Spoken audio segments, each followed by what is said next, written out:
So we didn't get to record as many. Um, we were supposed to record some podcasts tonight, and Benjamin for Saturday Morning Sam Flange could only do one. We usually do a couple and then go a few weeks without doing any, and he could only do one tonight. So I have a little bit of free time that I would have been spent. The next hour or so would have been spent recording those podcasts and getting them done. I am editing one right now, so um, or getting one rendered right now, I guess you could say. But yeah, so I have some time. Very rarely do I have time, but here I am. I got a few announcements too, things I'm going to be making some changes on starting next week. Fun stuff too to talk about. Just to let you know, I am rereading through the expanded universe in chronological order starting next week, where you're going to see a series where it's called Reread, and I'm going to reread through the expanded universe. Yeah, yeah, wearing my Flash shirt today. But yeah, so that'll start next week. Really excited about that. I'm rereading pretty fast through it too. I mean, very fast. I'm gobbling this stuff up. But of course, I'm going to start with Dawn of the Jedi and go all the way through, read all the way through it. And the difference with these will be they're way more in depth. Everyone wanted me to talk more about the book. I didn't want to talk about the book that much. I want to talk about, you know, cool things I liked about it, connections and stuff like that. I wanted my reviews to be different, but everyone's like, "Oh, we wish you'd talk more about just the story." So these are a lot longer. On the average, I say 10 minutes or something. Um, you can't wait to see the series in another 7 years. Yeah, for real, right? I just reread. I'm just going to give and some of my thoughts have changed. Actually, some of my time, I'm going to change one thing so far on my timeline because you forget little one-off sentences and paragraphs that happen. And you're like, wait a minute, if that happened then this could have been, so I'll be changing a few things there, but definitely something I've wanted. What is it like? I've always wondered. I don't ever suggest anyone do this, but rereading in chronological order. I don't know if I've ever done that before. We're also not now, but soon. Oh, I probably should have done that tonight with my spare time. We're going to start working on the website a reading list in chronological order if you wanted to, or maybe a checklist of stuff in chronological order, according to me, on the site where we'll just have basically what I kind of want is icons, maybe the date of, chronologically it came out, the author, the title of the story, of course, and um, maybe like the publication date. But then you click on it, it's a hyperlink to Wikipedia or something. But that way you could read in chronological order if you wanted to. So that'd be a lot of fun. But we're gonna be working on putting that one. The dark greetings, Scott. Yes. Hey, hey, hey! Moving to Tennessee.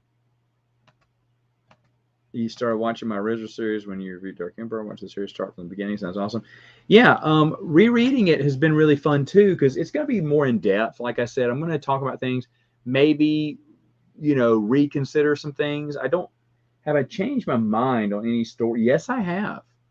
Yes, I have. I've changed my mind a little bit and then rereading in chronological order, which again I suggest no one ever do unless maybe you've read it all before. But it's interesting. It's interesting. Plus, it's something I was always going to reread all this anyway.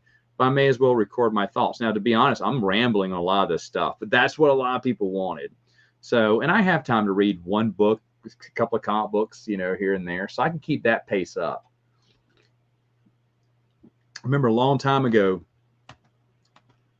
what is my favorite clone trooper? A dead clone trooper. I'm kidding. I don't know. I don't know. Hello, Jacob. Yeah, yeah, you are. I need articles like yesterday from you. It's all right. I'm starting to publish. or I'm getting the schedule, trying to schedule that for the end of the year, because I'm the next 2 months going to be really busy for me. But yeah, give me those articles when you can, Scott. Really like to see them.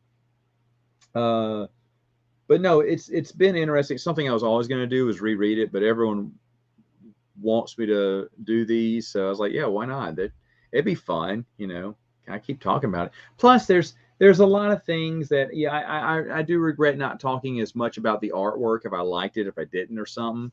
So it gives me a chance to redeem that. I should be mentioning. I just recorded a few this week, but I should be mentioning the artists too when I talk about comic books. But it has been a lot of fun rereading through this stuff, and a lot of this. Someone originally thought that when I was going through my reviews that I was reading everything. He's like, "Wow, how's he reading 3 novels a day or so? You know, or 3 novels a week or whatever? Man, this man's just bullying through it." And I was like, then he realized, oh, he's not reading it. No, I'm just going by memory of what I remember and the connections I like and stuff. A lot of these I remember, but some of the small details, no, I don't. I don't. And some of the books I don't remember that at all. I remember I said that about oh, what's that stupid Clone Wars, Siege, and see, I don't even know the names of them. They're so forgettable. But I'll even reread that.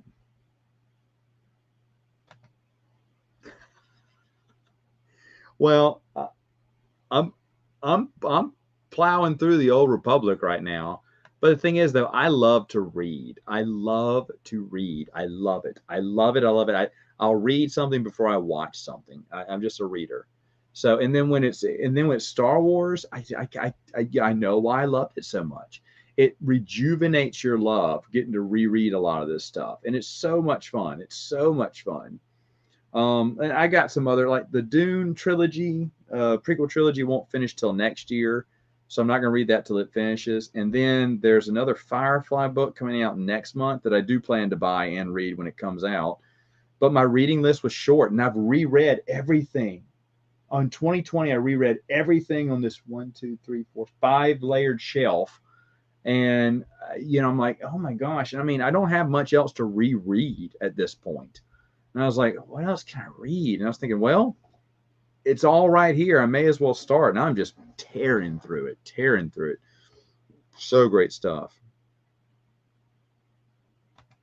Yeah, no, it does. I agree. I agree. It does. All of them is going to be me rambling forever about, oh, and this happened, and then this happened, and then this happened. Usually it's the day after, the day of, after I read it. I just turn the camera on going, ah. It sounds stupid. And I don't like talking for that long. I don't like 10-minute, 12-minute video. I don't like them. That's why I try to keep the EU reviews short, straight, and to the point.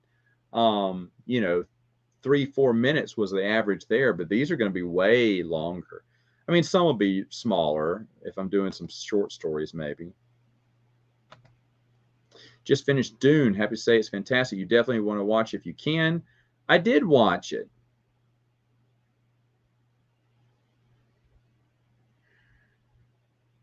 I don't know. Maybe we'll do I think we're going to do a podcast on it, Prince of the Universe, because Dwayne, my good friend, is going to be in next week. And so I think we may talk Dune. Hello again. Hello again. I knew that was you. You read 5 reviews. Let's see. Hey, where's Matthew been? I hadn't talked to that dude in like forever. For never. So anyway, but yeah, that's what I'm doing right now. We're looking to get in a new house, so probably November, late November, you may see me in a new location. You will see me in a new location by December, but by mid-November, I'll be moving in. Yeah, I just watched your review of it. Ryan just posted something. He just saw it, and it was just about an hour ago. He posted it or something. I just watched it. So he really liked it. He said what I'm not going to say about it, because he said it's slow. Well, people will see it slow. Now, Ryan loved it, but he said people are going to think it's slow in parts, and that's true. But if you read the book ain't just action packed either. So I don't think I had a problem with the pacing at all in the movie, which is the crazy thing about it. You saw Matthew today. I'm glad you get to see him. I don't get to see him at all. Wow, I just yeah. No, I say you just came out of the theater and everything. Yeah, you know what? I don't really know what it's going to look like. Like, I can set up the camera anywhere, but yeah, it probably would be a different view. Isn't that going to be strange, huh? I mean, I'll probably keep the books in the background. I don't know, though. I know the room we're moving all the bookcases, DVDs, and games in. Oh gosh, it's 3 times the size of the room I'm in right now. The whole house is double the size of the house I have now. So we'll have empty rooms, at least 2 empty rooms, and an empty garage. It's a 3-car garage instead of a 2-car. So we'll have lots of space, and there's tons of storage space everywhere. Tons. Like the attic space is at least double the size above the garage, and then there's some, I would say crawl spaces, but they're 7, 8 feet tall little corridors upstairs that we can stock stuff, and there's just tons of spot. I mean, it's great. Double the amount of room. We won't be able to fill it up, which is a good thing. No, and I agree with that. And how they did it. Can you get on? Can you get on and talk about it? I'll talk about it with you, Ryan, if you have time to get on. I'll send you an invite. I know you're driving home, but if you want to, we can talk about it for a minute if you want to. Yeah, that's a good point too. Cinematography is great, and score is good too. I remember that because hearing the score, I heard the score. Maybe it was in the trailer or some kind of behind the scene. I don't know, but the score is really good too. I agree with both those things. What? No. Yeah, I like the Dune series. I like the Dune books. Mo- moving the books. Okay, hold on. I'm gonna send it. All right, moving. Let me send this right. Moving the books, dude. I've got like hundreds of board games too. That you know, I'm gonna have to move. So I'm gonna move things one room at a time. I have that week off. The week we're gonna buy it, I have that week off. So every day. By the way, I'm watching episode 2.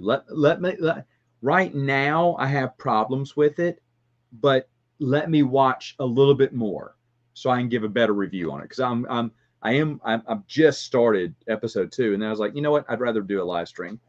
Episode 1, I was there's a few things I liked about it, but still, there's a few things that were really stupid, really stupid. I mean, like not Chucky, Seed of Chucky, Bride of Chucky stupid. I mean, just if they're trying to do a serious one, I don't know. I don't know. Let me hold off because I don't want to. I'm giving another one. 44. There you go. I'm as old as Star Wars. So you don't have more books in your garage. Yeah, we have all the DVDs are in the garage right now, but everything can fit in that one room now. So we'll have the DVDs, the books. There's 2 bookcases in our was there 3 bookcases? No, I think there's 2 bookcases in our bedroom too, but all that'll be upstairs. So I mean, there's just tons of room. Yes, we're getting a new home. It's gonna be really nice. It's gonna be really nice. It's got a big tin shed or whatever for an RV, or the guy had a boat for it. So there's like tons of parking. I mean, tons of parking. Tons of parking. There's 3 little driveway parking spaces at the front. There's tons of parking. I mean, a huge driveway in the back. 3-car garage. Then if you open up those the big fence there, you can drive about 4 cars underneath this big tin shed where they kept an RV or whatever.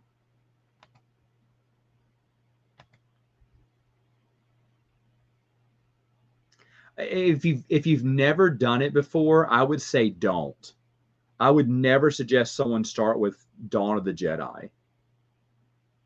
Okay, I would just never, because I don't think you'd get into it. I think you'd think, oh, this is the EU. I don't want it. Ryan, by the way, I sent the invite. But yeah, I wouldn't do it. I'm doing it just to see. So if you've read it all before, maybe. But yeah. Thank you, Steve. Thank you. I don't know what time it is over there, man, but thanks. Thanks for coming. Thanks for stopping by. Oh yeah, especially with two others coming in. Oh, thank you, Robert. Glad you could catch on. How often do you read EU books? Which ones do you like to reread the most? Well, to be honest, I've reread. Here he is. I've reread West End Game stuff more than the actual book. So this is my first reread since, I don't know, since a while. It's been a while. It's been over 10 years. It's been over 10 years since I've read most of this stuff. But all right, can you hear me? Yeah, I can hear you. All right, sounds good. I'm in my car and my Bluetooth isn't working, but what's going on, man? Oh, it's another great day. So you just got done with Dune. I did. I really liked it. Yeah. I do think, and like what I said from the onset, is I just think that it's going to have a little bit of a tough time with some of the normie audience, just because it is a slow burn. Like there's so much of this world to set up, and Dune in and of itself is already a weird book. You know, you're kind of getting, like when you read Dune, you're kind of getting things laid out on this like parallel track. One's in the future, but one's in present day. So you start to learn these things about what will be happening in the future, but it's weird because you start to experience those things and then see how they will play out in the book. And like to me, that's really hard to do on the TV screen or on a movie screen, at least in the format that they had to do. So they did something a little bit different, and I thought it worked for the most part. I don't know if it's going to work for everybody. I know so. I know exactly what you mean. I agree with you. There's a lot of exposition that they had to wrap a story around, so they brought it from a different angle to tell you that story without having it go through the person's mind. Now, the thing is, my question to you is, you've read the book, right? I've read Dune. I've read the first one. That's it. Okay. So could someone, this is one of my concerns, could someone who has not read the book understand that movie? I think so, yeah. And the reason I think so is because I just watched Jeremy's review. Jeremy, who has never read the book, Jeremy knows nothing about Dune, and he absolutely loved it. So that's why I think you definitely can. But I just think it's going to be split. I thought it from the beginning because it is a lore heavy and like a universe building heavy story, and a lot of people just don't want that right now. A lot of people are like, give me my 2 hours, give me my action scenes. I don't want to think too much. I want to just be gone. And that's not what this movie is. And by the way, I don't want it to fail, but I'm afraid that may be one of the reasons, because my concern was, it's like, well, I understand what's going on because I know Dune, and they explain a lot, but it's like, Dune's a pretty heavy world to get into, which is why I never knew this before rereading Dune last year, but like the first couple of chapters is nothing but exposition, trying to set you up for what this universe is before they can even move forward with the story. They're, Frank Herbert's trying to build this universe, and the movie does this too, and not in a bad way. But the thing is, though, whoa, and I don't think it's a spoiler to say you don't get to see the worm till the end, or toward the end, which I get it. They're building up the suspense. I bet we're going to see worms through part 2 everywhere. But The book shows the worm earlier, so I Well, don't you know. get a sneak of it. I mean, Well, no, I want. By the way, I want this movie to be successful, but I don't know the way that. And for a Dune fan, I think a Dune fan will enjoy this for the most part. But would someone outside of Dune enjoy it? And if anyone else saw it, tell me. Give me it also. see, I think that there will be some Dune fans that probably are actually a little more critical of it for certain reasons. You know, whether it's the character portrayals or whether it's just small things, right, that they couldn't do the same way. Like for instance, I think that the again, we won't go into like spoilers or anything, but the betrayal that's in Right. that's in this movie, which is like set up so heavily in the book, right? Because of Yeah. the future exposition, you know, the story of the things they tell at the beginning. It's like these little couple Th- paragraph kind of expositions from like the diary of uh what Well, is it? you have exposition of Paul Atreides learning about Dune, its history and whatnot. He's taking a school lesson. You have the Baron Harkonnen uh, telling Robin, his nephew, about how the galaxy works right now, which is just exposition to set you up on how things work on a political scale. Uh, you have exposition all along the way from the natives there of Dune. I can't think of their name right now. uh Far literally just watch the movie and I freaking know, I know. starts with an F, Freeman, starts with an F. Freeman. Yeah. Yeah. So you have a lot of that, and I agree. The betrayal scene, I almost felt it was like, oh my gosh, that was really because we're introduced to the traitor like very briefly. Yeah, and And then remember there's the traitor, and but it's not that big of a, oh my gosh, it's him. Because you barely got to see him. Whereas in the and novel, they build it up a little bit more.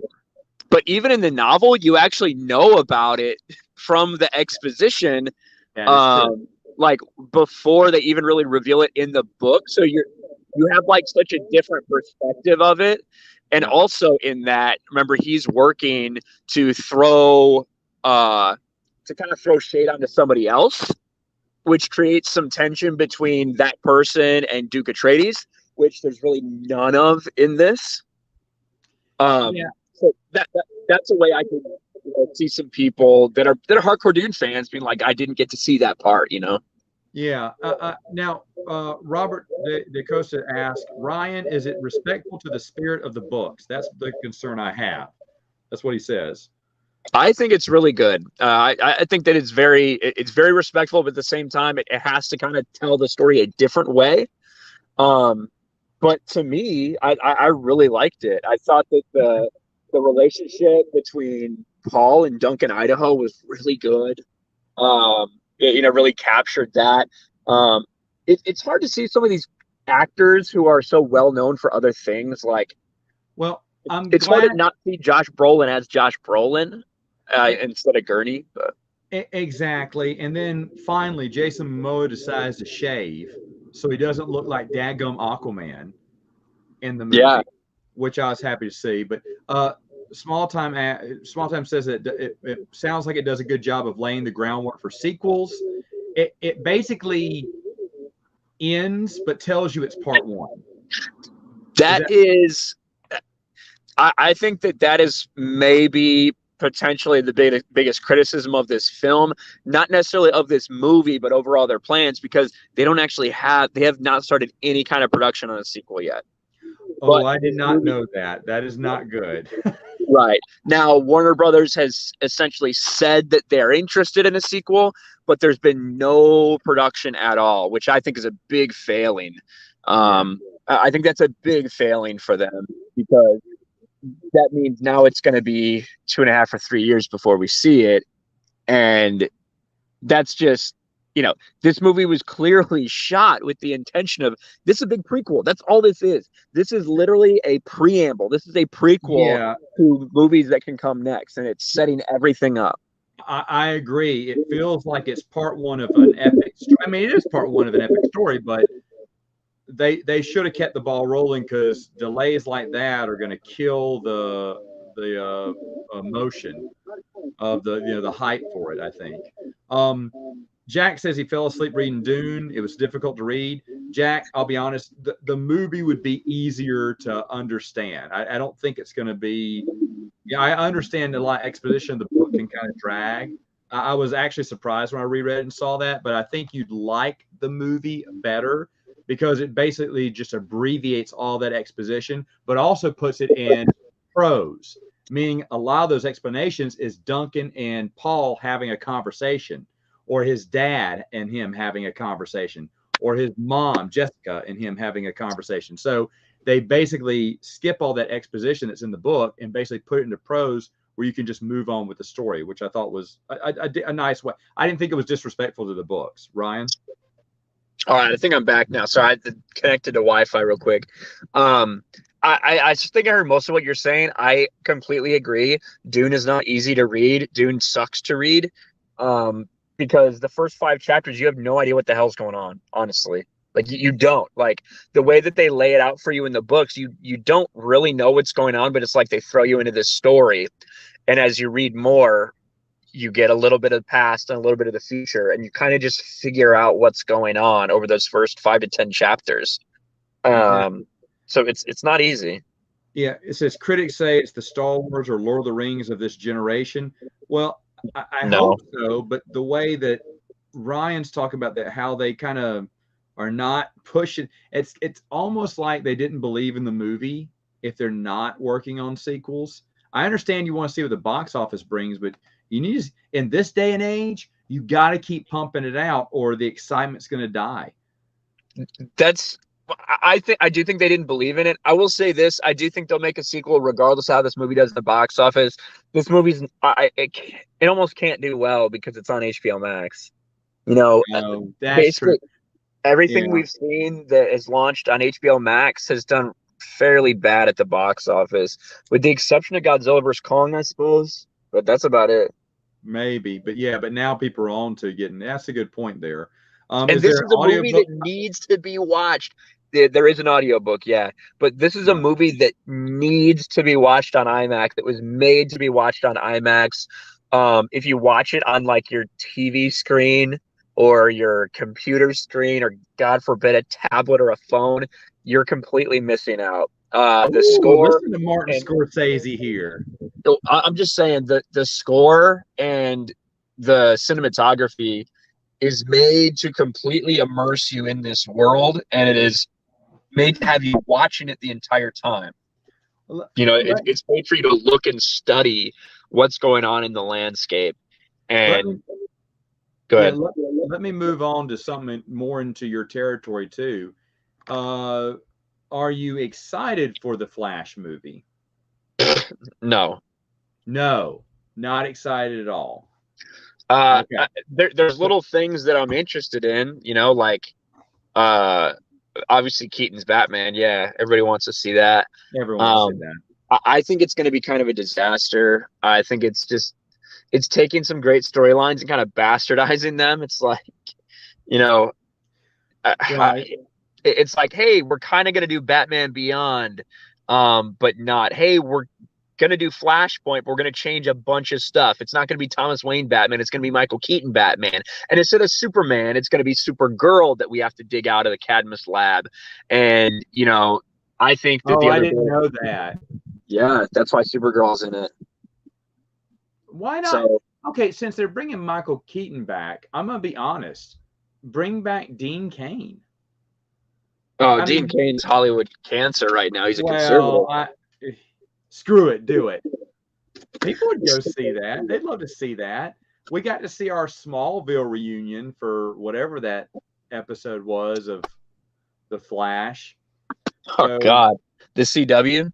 Yeah, the CW Smallville. But, okay, so is the Snyderverse dead? I kind of think so, yeah. Okay, even though it had strong DVD sales. I mean, it has incredible DVD sales, but I just don't. I don't see a path forward right now. I know a lot of people want to have faith, and that's fine. People are going to have faith, and I would love to see it done properly.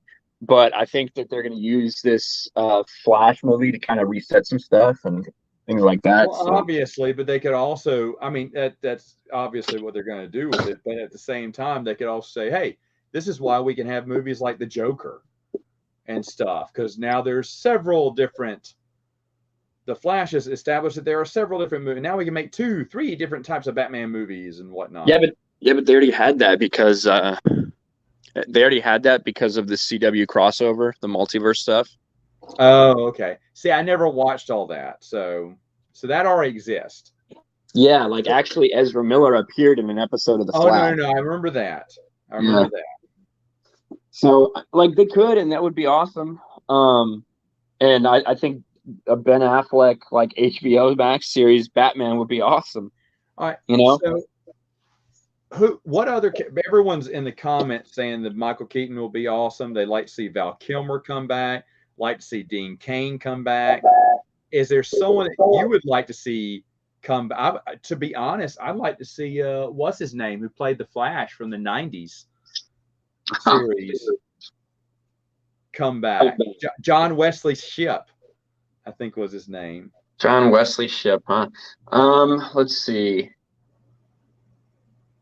Like, the thing is with the multiverse, it does just open up everything. What I would like them to do is stop relying on nostalgia and actually just have a plan, actually have a plan for this universe and utilize Michael Keaton now. You establish Michael Keaton. Yeah, what you should do a Batman Beyond series. Everyone would love that. Like, who would you have play young Terry?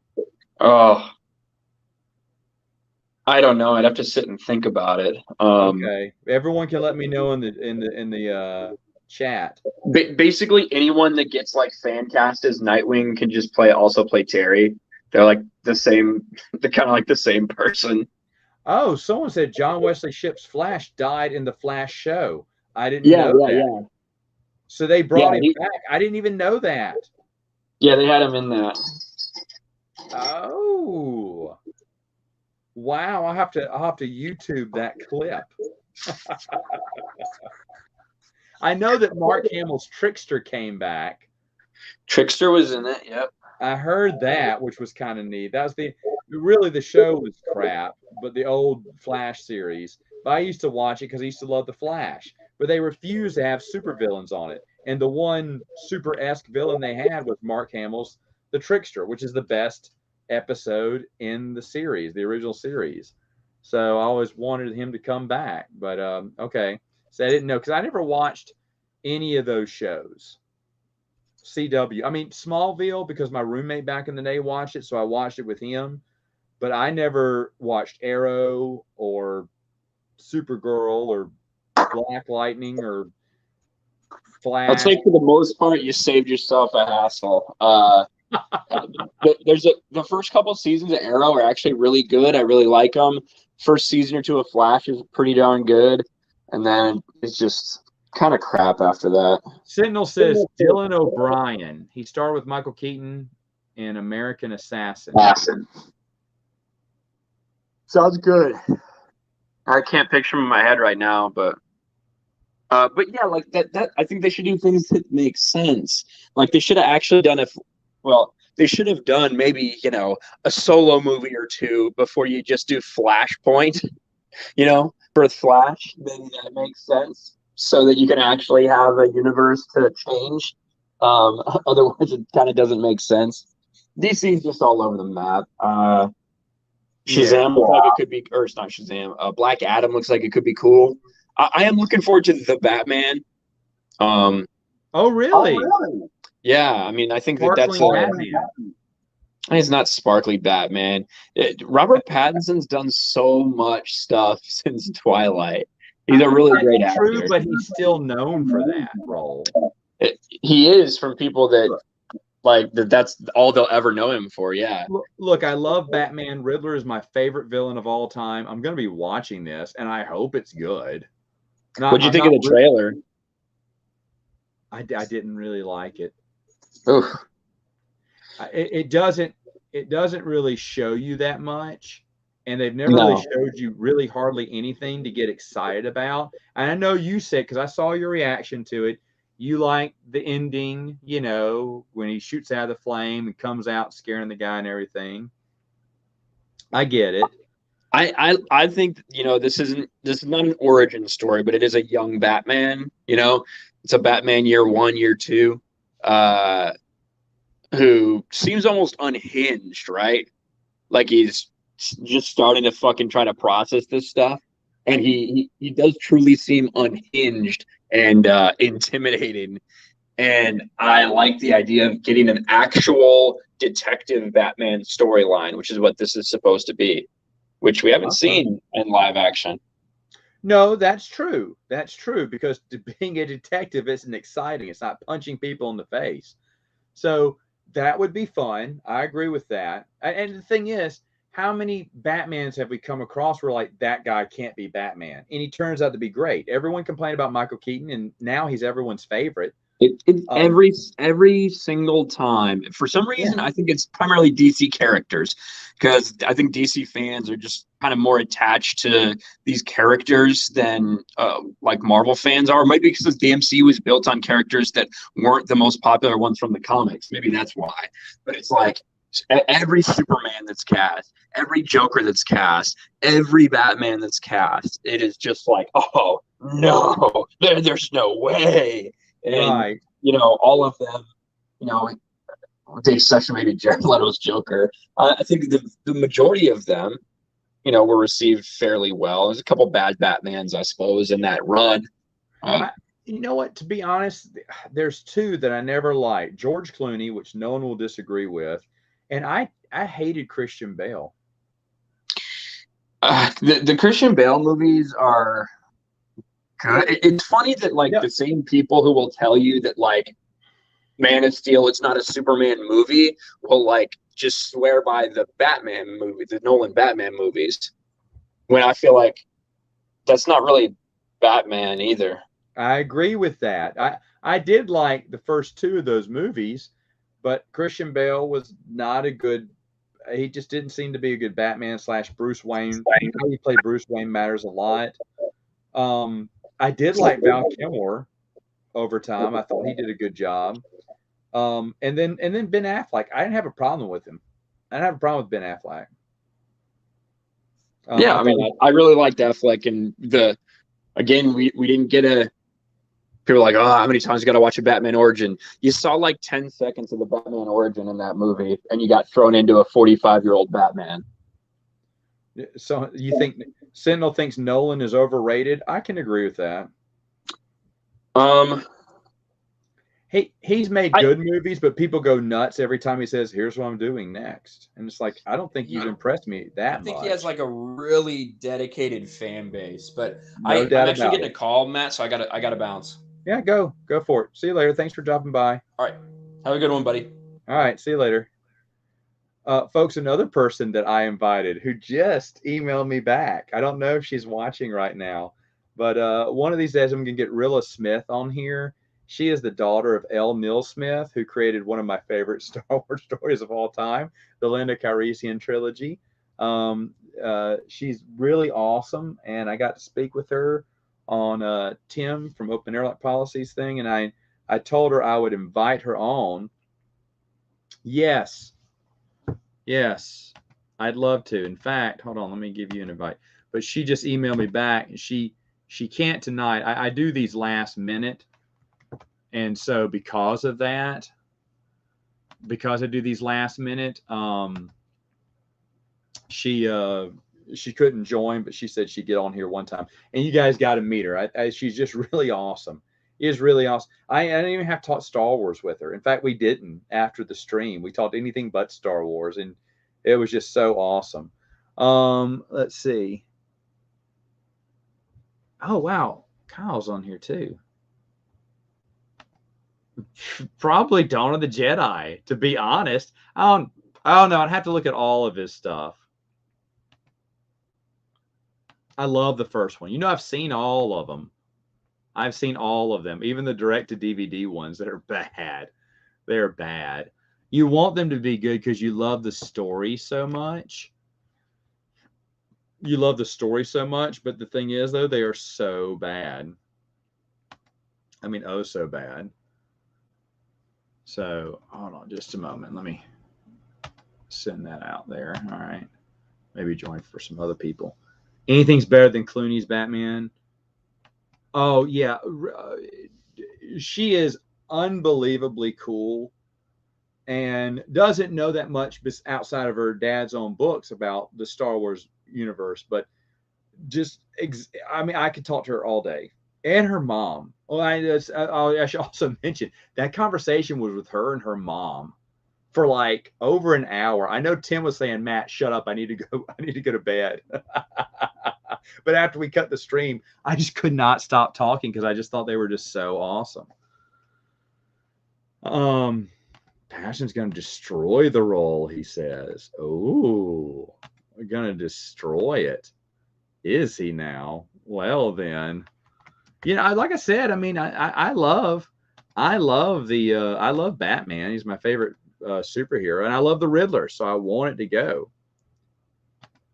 No, here's the thing, Tom, that I watched the first 2 seasons, and besides Jason Todd, who I think is fantastic, I thought he was fantastic. It's a terrible show. Now everyone's, oh, season 3 is great. Season 3, you gotta watch season. I'm done. The first 2 seasons were drag, low budget or no budget. And I wanted to like it. I mean, remember when the trailer came out? I think I watched it with you, and we were laughing about the F Batman line. So, hey, Luke, how's it going, man? Hey, what's up, mate? It's been a while. It has. It's so good to see you. I was just talking about the Titans TV show with Tom here, but yes. Tom, I agree. We watched that together, I remember, and I just can't, even though people say season 3 is good, couldn't do it. Luke, how have you been, man? Honestly, it's been getting better slowly, but I've had a rough patch in the past few months, like a really bad one. I almost died, basically. Oh no, like what happened? I went to Montenegro, Yeah, for a holiday, and basically my throat started to get so sore that I couldn't eat for about 3 days, and the car broke down, so I had to put the car on the train to get back to Serbia, Mm-hmm. And while I was in the train, because it's like a 10-hour drive basically, while I was in the train, I couldn't breathe. At one point, it's like I had something stuck in my throat. That was the feeling, and it was bloody horrible, man. Did you have an allergic reaction to something? I think it was because of the stress. Oh man, I'm so sorry, but you're doing better now. Yeah, much better. Really? The thing is, while I was over there, the car broke down. My grandpa died. Oh. Everything happened at the same time, Right. and basically, I had to call the ambulance on the first train stop and get off the train, despite my car being on the train. And the worst part is the ambulance didn't help shit. They immediately started the corona talk. While they put an actual mask on my face while I was having a hard time breathing or even talking. Basically, I told him to F off in the end. Oh, I hate that. I hate that for you. No, this is Luke, folks. This is Luke from Scoundrels Cantina. So yeah, it was pretty horrible. I missed my grandpa's funeral and everything, and it was crap. I hate that. I hate that for you, man. I'm sorry about that. Sorry How about have that. you But been? I've been doing pretty good. Very busy, but pretty good. And everyone needs to go check out Scoundrels Cantina. They got stuff popping on their channel too, and got their own show, which is really nice. In a way, yes. In a way. A lot of work goes into that.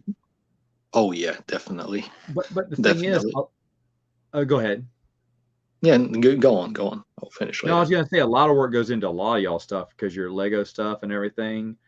I mean, I can't imagine. I know you were telling me this a while back, but just the hours that y'all put in, it's really dedicated. You guys are really dedicated to your craft. So, I'm actually working on some machinima series, basically. I don't know if you've seen those. They're based on the EU specifically. yes. Yeah. The Stormtrooper Tale stuff or whatever. Mm-hmm. Yeah. It's based on the Jedi Outcast game and the Jedi Academy, mostly around Kal Katarn and stuff like that. And that's really been a pain in the ass to make. But the thing is, I'm enjoying it so much. It's so much fun, and it's something new that I've never done before. Exactly. So yeah. Exactly. Yeah, that's cool. That's very cool. No, I've the thing is, the video games for me is my weak spot. I just don't know the stories. For instance, I'm reading through the Expanded Universe again, this time in chronological order. And when I've noticed when I get to the Old Republic, there is a lot, I'm sure, because I don't get it, but there's some kind of, it's got to be mentions toward the story from the video game.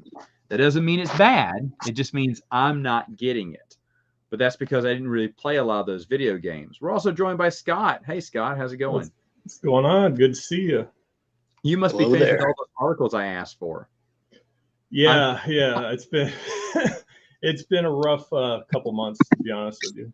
I've been super overworked trying to actually look for a new job. So. Oh, okay. We'll try to get you here. Sorry, I missed you there. I broke up. No, that's all right. I said I'm going to try to get you to move down here then. Oh, yeah. I'm sure the real estate's cheaper down there, too. That's right. That's right. It is. Oh, man. It is. I love space for my books, because I'm constantly like running out of space and just trying to cram everything into bookshelves. Oh, I've gotten to be on my bookshelf where I gave away. We have those pop-up libraries, you know. Yeah. We have a bunch of them in a park, and I said, I'll just donate a bunch of these books to pop-up libraries. So I took about a whole shelf out, but I immediately filled that shelf up with other books. I got books on top of the bookshelf now. I do have 2 or 1 spare bookshelf in the garage. I just don't have any room for it, but I can bring that out and I could almost fill up that entire bookshelf or close to it. Most of it would be filled up. So yeah, book space has been something. And see, I'm still getting, I've dialed down the books. I go to the library a lot and just borrow the book that way if I want to read it. But there's a lot of books you want to keep for your collection and keep in there. And so, gotta, but when I get that third bookshelf, I think that'll give me some breathing room, at least for another couple of years. Yeah, that's what I used to do, and that was the smart thing to do, is check the books out from the library, and that doesn't clog your shelves as much. But I can't imagine with your board games too, man. You must be really. Yeah, it's like everywhere up there, over here by me, over here, over here. I mean, and that's just yikes. Your wife must really love you for being able to keep all that. She must tolerate me. Is the thing. Now, Luke, you have a lot of Lego sculptures and stuff. You've got a pretty packed room too. Last I saw, huge collection. Yes, you do. Yeah, and I'm actually not really doing well with Lego because I haven't done a video in about 2 months at least, but I'm working on it though. Well, you guys got so many things you're working on though right now. The thing is, I need at least about 3 more of me to do as much as I would like to. I know, because I hear you. And the problem is I can't find anyone else to do it because only I can do it the way I'm satisfied, So it's a problem for me. How much is Todd helping out? Well, he does the lore videos, mostly edits. He edits the videos that he writes, which is a new thing. But I do the other stuff most of the time, and the lore videos at the same time. So it's a lot of work, Oh, I know. I'm trying currently right now to get ahead of things because me moving next month is going to take out a big chunk. I mean, like the second half of, yes, goofball, check your email. And then look at this hater here. This hater, Tabletop Island. Folks, go unsubscribe to Tabletop Island. May do that right now. Where are you moving? I'm just kidding. I'm just moving to a bigger house. I don't know if you've heard, Luke, but we're having another set of twins, the missus and I. Seriously? So you're gonna have four. We're going to go from 2 to 4, so we got to get out of a 3-bedroom and move to a 5-bedroom, which is where we're going now. Wow. I know, pretty intense, and it's going to be a nice move, but that's going to swallow. Of course, the next week's Thanksgiving, the first week of the holiday season comes, so it's going to be like a whirlwind. So I'm trying to get as far ahead in my videos as I can. In fact, I need to talk to Bernardo.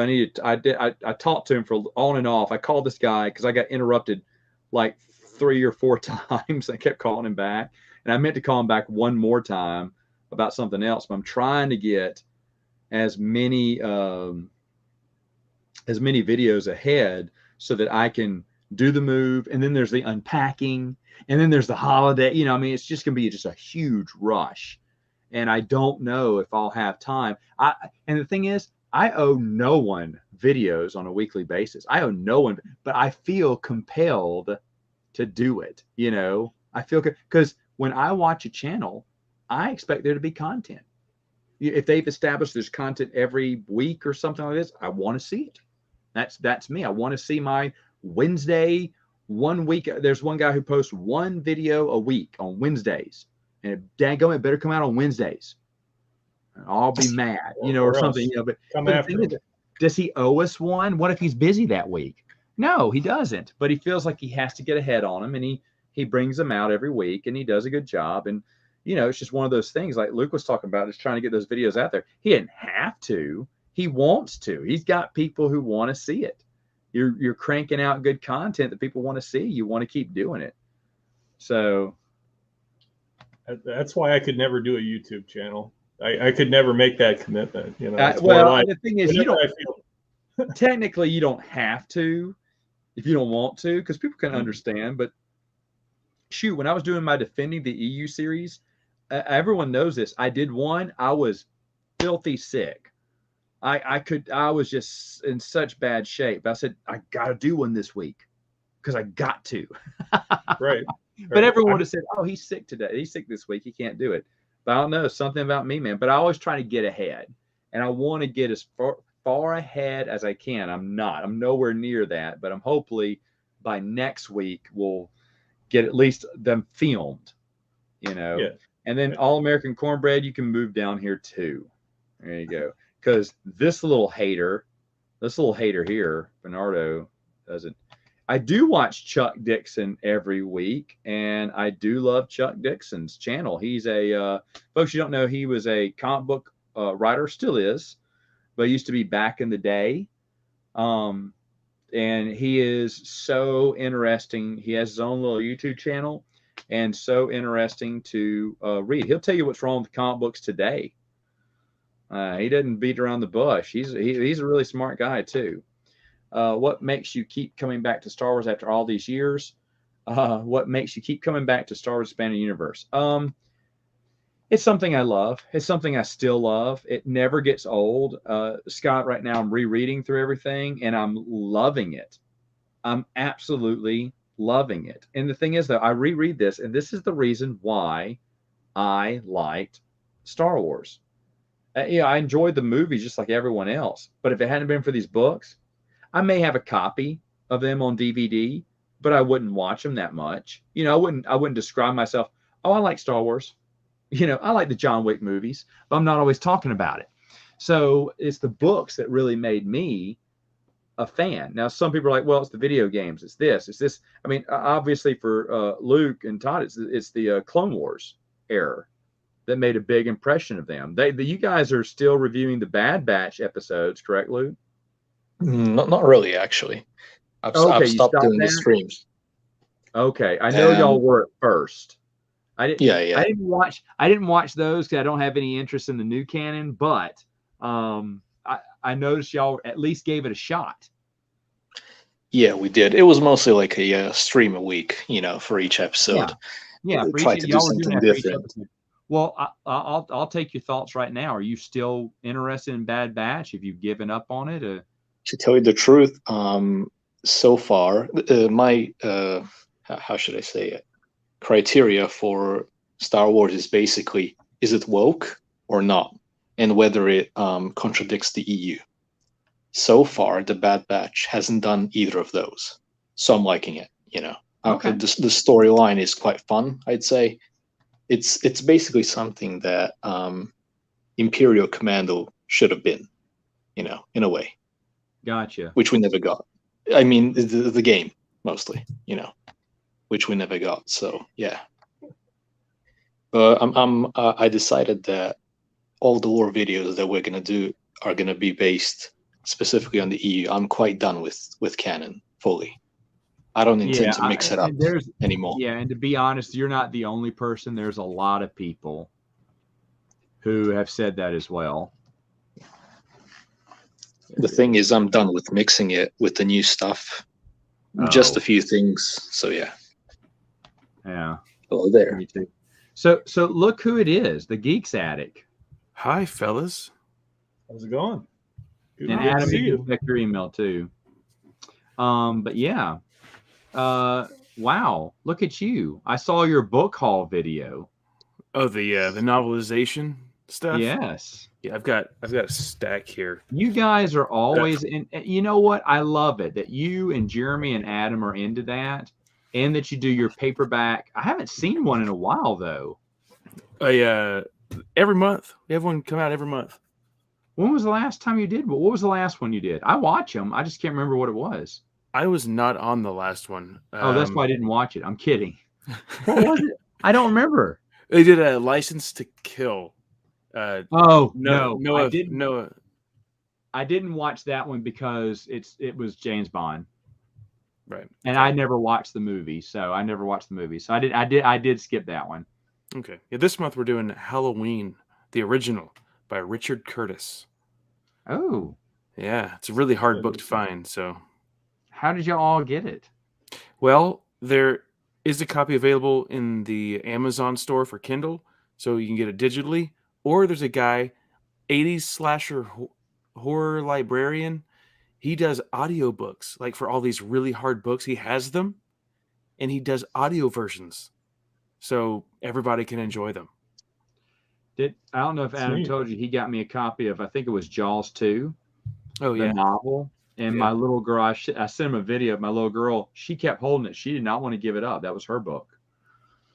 She held on to it for most of the day until she finally put it down to play with the toy. So I think a Minnie Mouse flute is what she gave it up for. Finally, who wouldn't? That's good, right? That's understandable. Right. Yeah, understandable. That's right. That's right. No, it's neat. Laura's here. Hello, Laura. You can check your email as well. We were earlier. I had Ryan on here. I don't know if y'all know who that is, but I had him on here, and he was talking about the Dune movie that he had seen. Matthew, Scott, have y'all seen Dune yet? And if so, do you have thoughts? So no, says Matthew.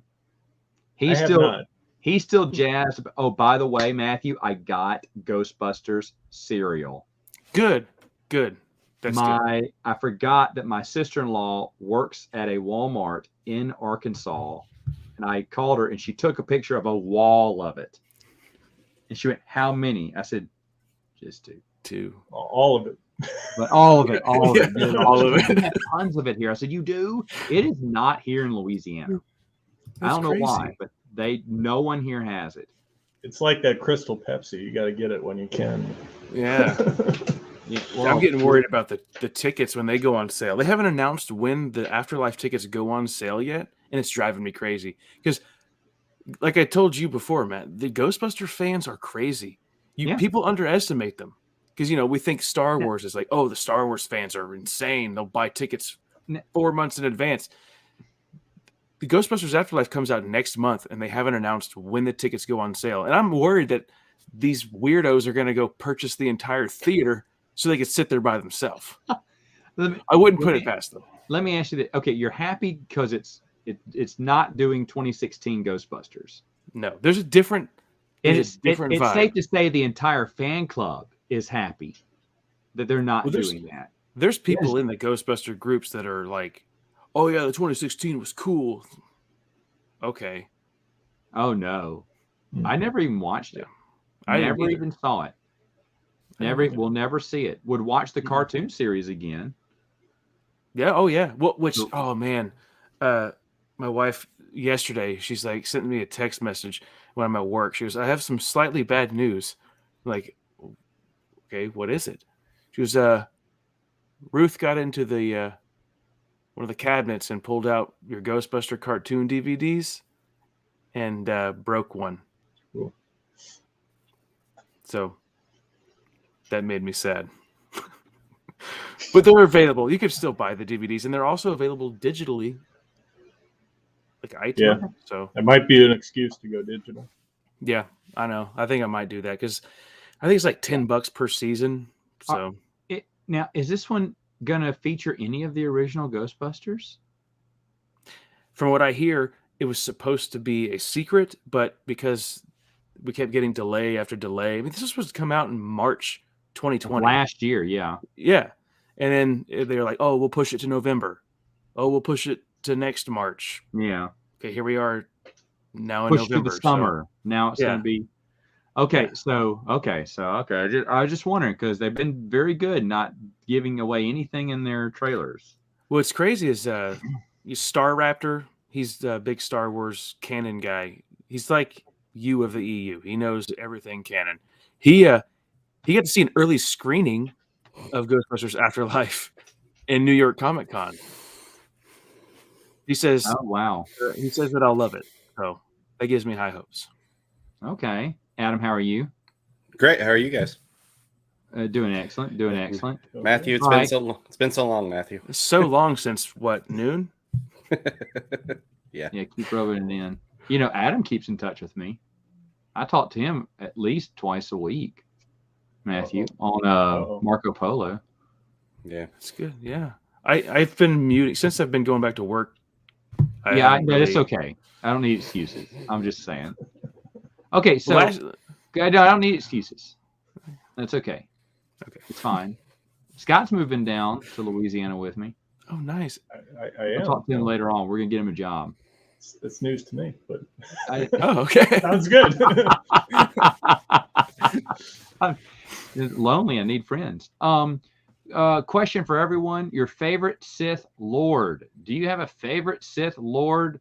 I haven't heard from Luke in a while. Luke, do you have a favorite Sith Lord? Yeah, but the answer is not really interesting, honestly. Sidious. Sidious would probably be the number one. That's fine. If you ask me. Yeah. Oh, Sidious is a great one. Sidious is a great one. All right. Yeah, but it's very expected. XR Kun, but because he's so good. Yeah, I'm gonna say XR Kun. He's like one of my favorite characters overall. So obviously, best Sith Lord. Love Tales of the Jedi. Love his character arc.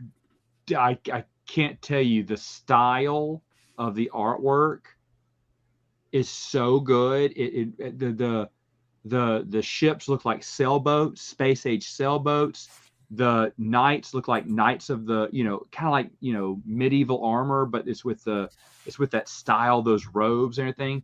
Man, everything about Tales of the Jedi just sings. Just the artwork reminds me of just the whole 90s style. It's it's great. And it shows in the space battles, it actually shows the ships being blown apart and the people inside it getting, vaporized. It's great. Great. Love that.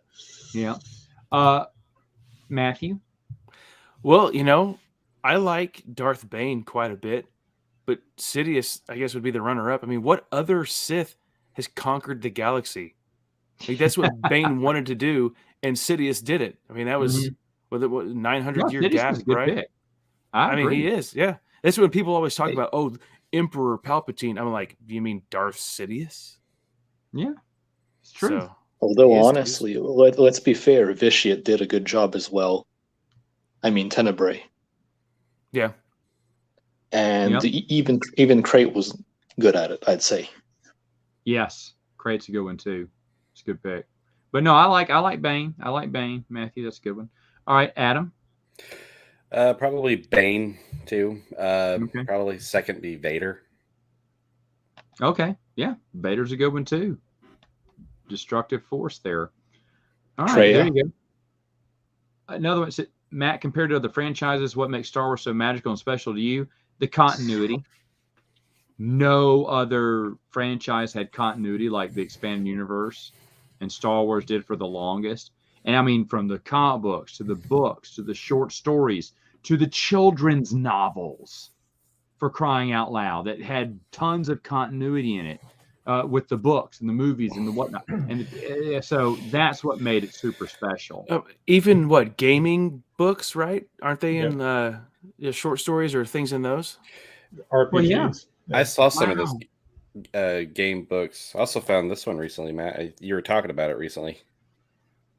Which one's that one? Oh yeah, Galaxy of Fear. No, Yeah, John 2. Whitman does a great job with that. Michael, you crack me up, man. Hey, Ethan says Lord Scourge from the Revan novel. That is awesome. That is awesome. And Scourge is good too because as he's fighting, I think Nissus says it's the dark lord of the girl that he's the lady, the dark Sith lady he's working under. She says that he feeds off the fear of his opponents. So he gets angry. He uses the opponent's anger against them, and then when they start getting afraid, he feeds off that fear too, and just goes into the beast mode. So yeah, it's a good pick. I actually have a question for you before I leave because it's 6 a.m. here. Oh, I'm sorry. Yeah, Luke, go ahead. What's your question? Since you read every single thing that there is to read from the EU, how does it feel that you never play the games and you don't know the full EU because of it? That's true. Does it hurt?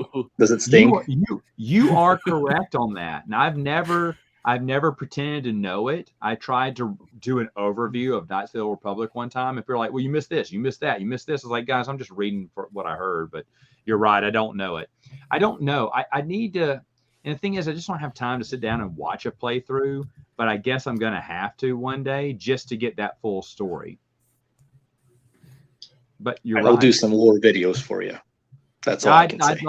Keep doing them. I love them. I love them because those are things that I know a little bit. I keep up with that kind of stuff with that. But yeah, please do. But anyway, Luke, you have a wonderful rest of your day. Hey, thanks, man, for joining, and we'll keep in touch. See you guys. See you. God bless. All right. You too. He's a good guy. All right, so Ace99 says, what do you think of the Lord of the Rings Amazon show? I hope it doesn't suck. I'm going to watch it, but I think it's going to suck. I heard that they were going to Game of Thrones it a little bit. I hope not. So what are you guys looking forward to the most? Yeah, it's called Revan. Matt, what are you looking forward to the most? The Lord of the Rings series or the Wheel of Time series on Amazon? Did you see the preview? Maybe just equally as bad, but obviously I want to see. I can't get away from Middle Earth, so I want to see it. But I think they're going to screw everything up. I'll watch. I mean, my buddy is super excited about Wheel of Time, and I'm going to watch it. I mean, yeah, I want to see it and everything, and I hope they're both good. But I'm just done getting my hopes up, and that's sad. I don't want to be this way. Right. But I just don't want to because I'd like to be, you got to be reserved these days. It's sad that you have to do that because we're just set up to, they don't care about the fans. It's all about getting their story told or their views and ideals. And I don't want to hear that. I just want to hear a good story. It seems like no one wants to do that anymore. This is something Scott and I will talk about when he moves down here. But it says, which one was more rushed, Dawn of the Jedi or Legacy 2? Well, I mean, that's unfair to say because they're both during the cancellation of Dark Horse for Marvel. Which one felt rushed? I mean, obviously, well, I say obviously, but Scott could disagree. But Legacy 2. I mean, Dawn of the Jedi just ended unceremoniously. But Legacy 2, they had to get to an in-game point. And I mean, boom, it happens like really big at the end because they didn't have time.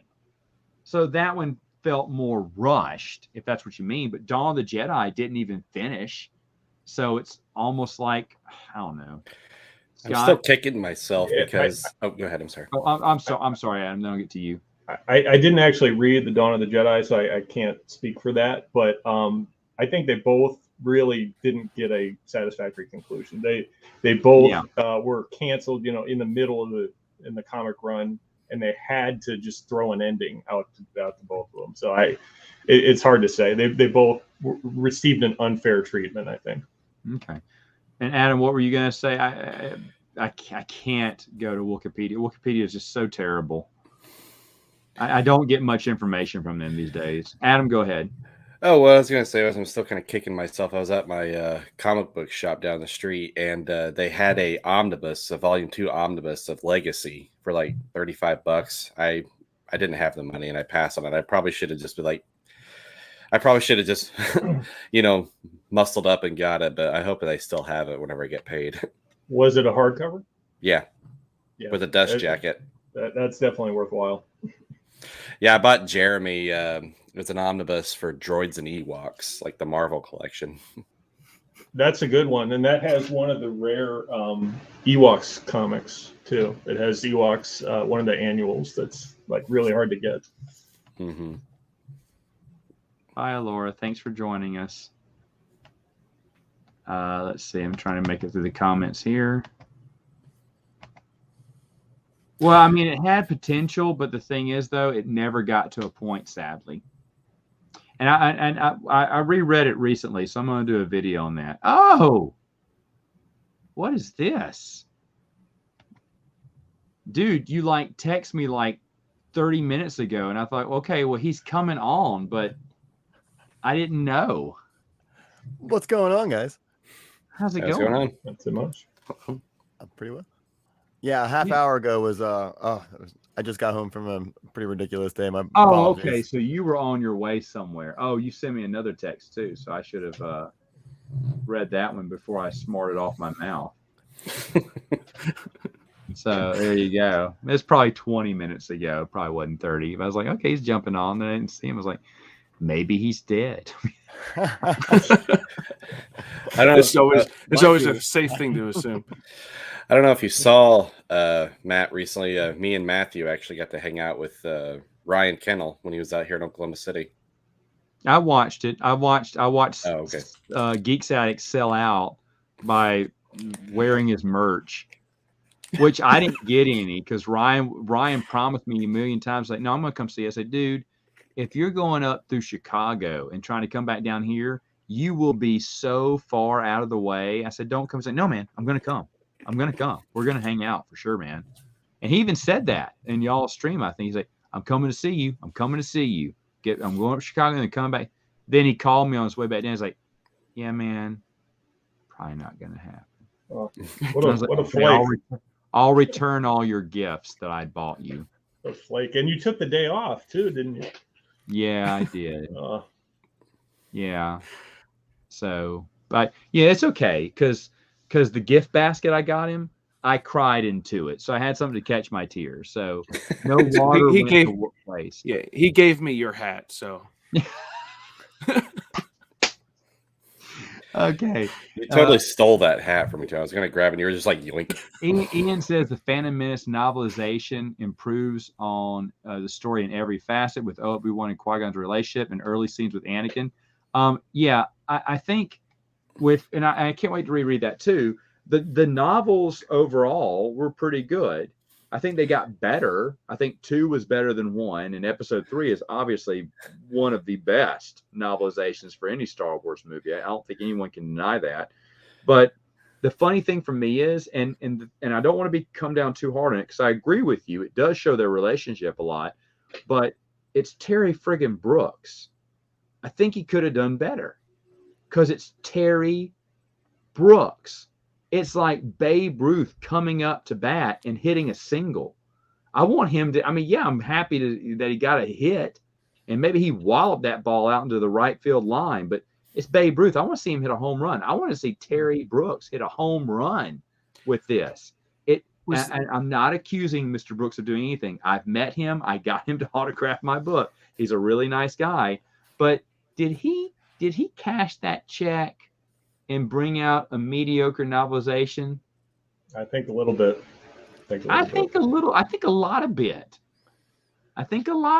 And I really would have appreciated more effort. Yeah, it was no Matt Stover treatment. No, Matthew Stover went above and beyond for episode 3. R.A. Salvatore built some more of Naboo with Anakin and Padme and her family, and that was really good because it's something that Anakin doesn't have. In the scene where say what? That was a deleted scene. Yeah. I know, but but not all of it, right? I think he added. I think most of it is. Oh, most of it. Okay, I thought he'd added it, but there were just some other stuff in there that it kind of slowed down their relationship a little bit, their romance, and let it grow a little bit more in the book.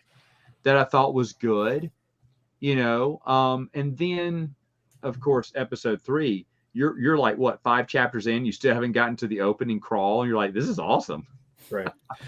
I like that in the novelization with I like that everybody from Princess Leia all the way to a Tusken Raider has told 3PO to shut up.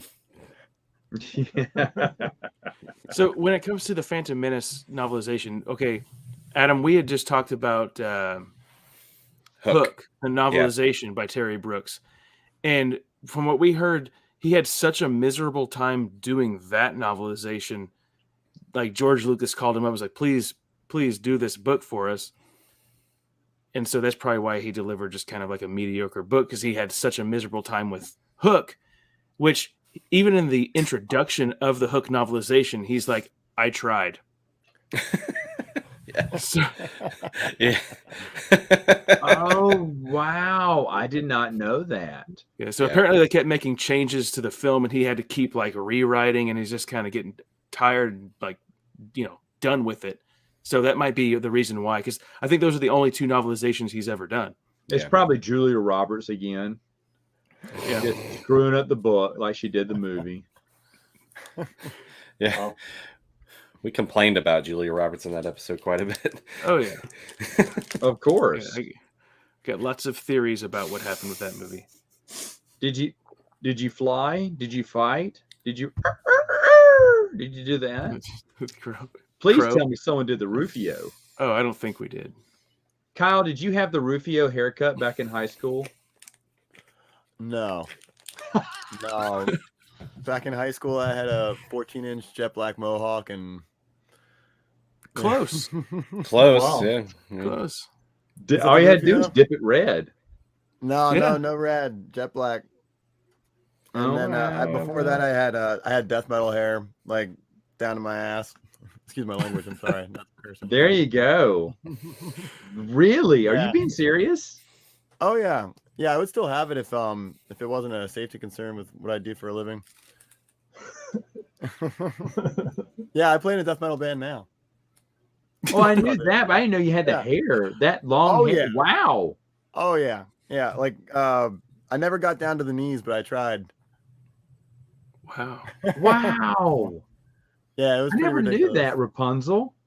Yeah. You should. I heard that a lot. That was like right before a skirmish sometimes, actually. Yeah.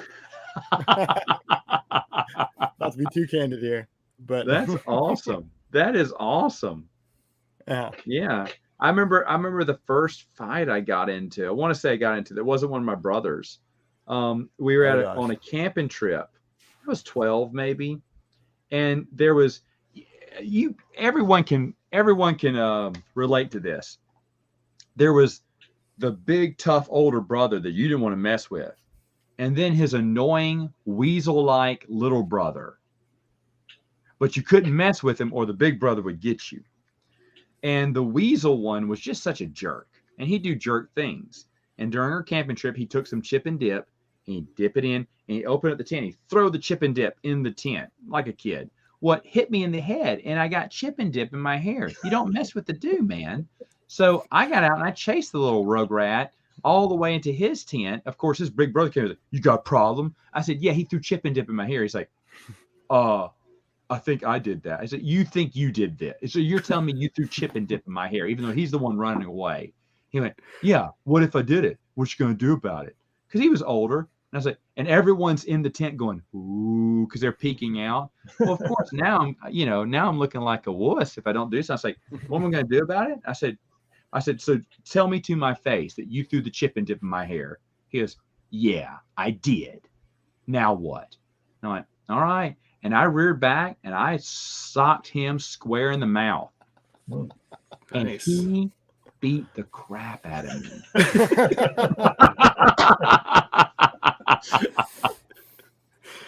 I got one good hit in. And that was all I saw. I mean, it's true. When you get hit so hard, you see white. You do. It's not stars, just bam, white, bam, white. You're like, whoa, how'd I get on the ground? What happened? Oh, that's one to the ribs. Oh, that's one to, I just curl up, ball, fetal position, make the pain go away. Mommy, crazy stuff. But yeah, that was my first fight. Yeah, and that's like, well, back then you said your friends were like all peeking. Like nowadays, if that were to happen, they'd be all like, yeah. Yeah, via social media. Same thing. Kid gets mud hole stomped into him. Hashtag mudhole Matt. Was that your ring name? See that coming back. But Matt, hold on, Kyle. Is your band on Spotify or YouTube? It's on YouTube, and there's a Bandcamp. So what's the name of the band? It's Servant Girl Annihilator. I know it's a little ridiculous. It's the old alias of Jack the Ripper. You asked. So it won't be confused with another band under the similar name. There we have a unique name there, folks. There's one in Texas. There's one in Texas, and they were I believe they were after us. I can't remember. They might have been before, but yeah. But we've been making records for like 6 or 7 years now. There you go. Yeah. It's like that Exhumed Cannibal Corpse kind of. Yeah, I'm not sure if anybody else is actually interested in this, but you've got a few people interested because they're asking. Fair. But yeah, it's kind of like that Exhumed. Yeah, I do the low vocals. Adam, don't Google that name. It'll be in your search history. You have some explaining to do. Oh yeah. Too late. Yeah, It's like, y'all have a website? Oh no. I see flashing lights out my window. Hold on one second, guys. Incognito mode. Yeah, dude. Duck, go. So. Sorry. This is great. Okay, so here we go. Another question. Favorite Imperial officer? I'm gonna start with Kyle this time. Do you have a favorite Imperial officer? That's a hard one. I mean, are we one talking that like comes to me is Kellyanne. I think the most relatable one. Oh, go ahead. I'm sorry. No, go ahead, Adam. I'll get back to Kyle. I think the most relatable one is the one that when they hear a noise and they're just too lazy to go check, like, maybe it's another drill. Matthew. I can't think of one from the expanded universe. Well, it doesn't have to be. He didn't say it had to be one. From the current Disney canon, I'd have to say it's probably. Okay. Scott? I like Kurtzon Lore from the X-Wing series. I thought he was a neat character. But probably my favorite is still Saranen from the Black Fleet Crisis. He was like the leader of the Imperial slaves on the Yuvetha planet. So they had him in like work camps. And I won't spoil the ending, but he has a great ending. Yes, he does. Yeah. Oh my goodness. That's a blast from the past. Kyle? Okay. Did you think of any officers? I don't know. As far as like anybody in the Imperial Navy, it's always between Jalad and Natasi. Oh, there you go. Oh, Dala. Oh, You no, know. never mind. It's Dala. I'm switching to Dala. And like How- Sirius Imperial. Yeah, oh, go ahead. I'm sorry, sorry. drink early. Go ahead. I was gonna say, like, if we're talking like actual Imperial officers, not stormtroopers. I did like Palea from Oh yeah, he's great. Yeah, from the Thrawn trilogy. yeah, he's great. He said he's more into punky type thrash. Oh. Well, I don't know. I was hoping you would know. Punky type thrash. Yes. Discharge. Okay. That's a good one. I was listening about the officers, and then Punky White or Punky Trash Punky that type came out. thrash came out. Yeah, I'm old. I don't know what any of this means. Not getting that flattering. was random on me too, but yeah, that's good. That's like punky type trash, Gesundheit. You know. Yeah, I mean, Discharge is a Thrawn, good Baron thrash band. Pale is a good one. Nita. Oh man. There's actually a lot of good ones when you think about it. They Like don't have early much of a story. Metallica Megadeth. Thrash Anthrax. metal group from punk. We got Yeah, all there's types a lot here. of them. So, all right. So before that, which New Jedi Order novel? I'll tell you this: my least favorite New Jedi Order story is Invasion, the comic book series by Dark Horse. What a total strikeout for me. I don't know. I actually liked Invasion. I know your reasons. I can't deal. I'm kidding. Go ahead, Scott. I had that coming. I know your reasons for not liking it, and I know it doesn't mesh well in the order, in the period that it takes place in relation to the rest of the book series. Like Luke's like way out of character, and but you get to see Jaina, you get to see Jason, you get to see Anakin. Yeah, because they're best friends with this kid that they have zero time to deal with. They don't know him that well, but he's best friends with everyone because they're trying to force you to like him. Yes, and that's a weak point. But I think given you get to see the solo kids, I think that makes up for it. I think I love that issue where that shows the academy and the training and all that more than makes up for it for me. Just a nice visual aspect of an otherwise just book series centric era. All right, okay. That I'm trying not to vomit. Adam and Matthew, Okay. I know you haven't read this one yet. Kyle, have you read Invasion? The Dark Horse. I have it up there. I haven't read it yet. You haven't read it yet? Okay. I know Stradley really didn't want to do it. He didn't want to do it? No, I mean, like they were kind of forced to, but they didn't want to step into that part of Delray. Here's the thing. At first, they didn't, and they waited till the series was done, and then they did this. Because originally, I knew this. Stradley, it was going to be Vector Prime, and that was it, or one book or a trilogy of book, and that was it. And then the Dark Horse was going to carry the ball because didn't Stradley come up with No Minar? Yeah, that was Crimson Empire. Yeah, and Crimson Empire too. And so he thought he was going to get the ball handed to him on New Jedi Order. And then Del Rey's like, no, we want to keep doing books. But they could have done comic books, but he didn't want to do that. And then when they were done, this story came out. I didn't know. I don't know. I'm just asking. Well, I think they did want to do comic books, but they didn't get the chance to until 2007, 2008, whenever Invasion came out. So the series was already over by that point. Yeah. I just remember an article somewhere when he was just kind of downplaying the situation. Like they did it. I should probably pull it up before I just start talking, but it just seemed like they didn't really want to go into that universe because it was so covered by Del Rey. Like 19 books, but there was things. There were things that Invasion could have done. There's things that comic book series for New Jedi Order could have done well. I think that could have explored other characters that we didn't get to see that much of. What was the just other characters that we could have seen the Kyle Katarn comic book series during New Jet Order. We could have seen a few other of these, semi-famous EU characters get their own because the war was happening everywhere. So you could have carried it, but I just thought Invasion made up this terrible character and really pushed you hard. Say, you want to like this person. Jason and Jaina think he's the best thing since sliced bread. He's best friends with everyone in the galaxy that you like, so why can't you like him? I mean, at least you could have had one phrase of someone saying dark greetings. Could have given me that.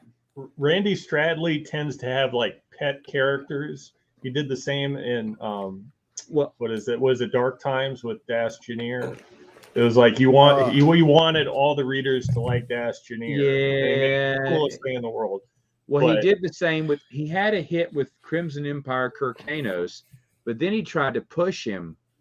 And the thing is, there's a reason why you don't talk about 2 and 3 as much.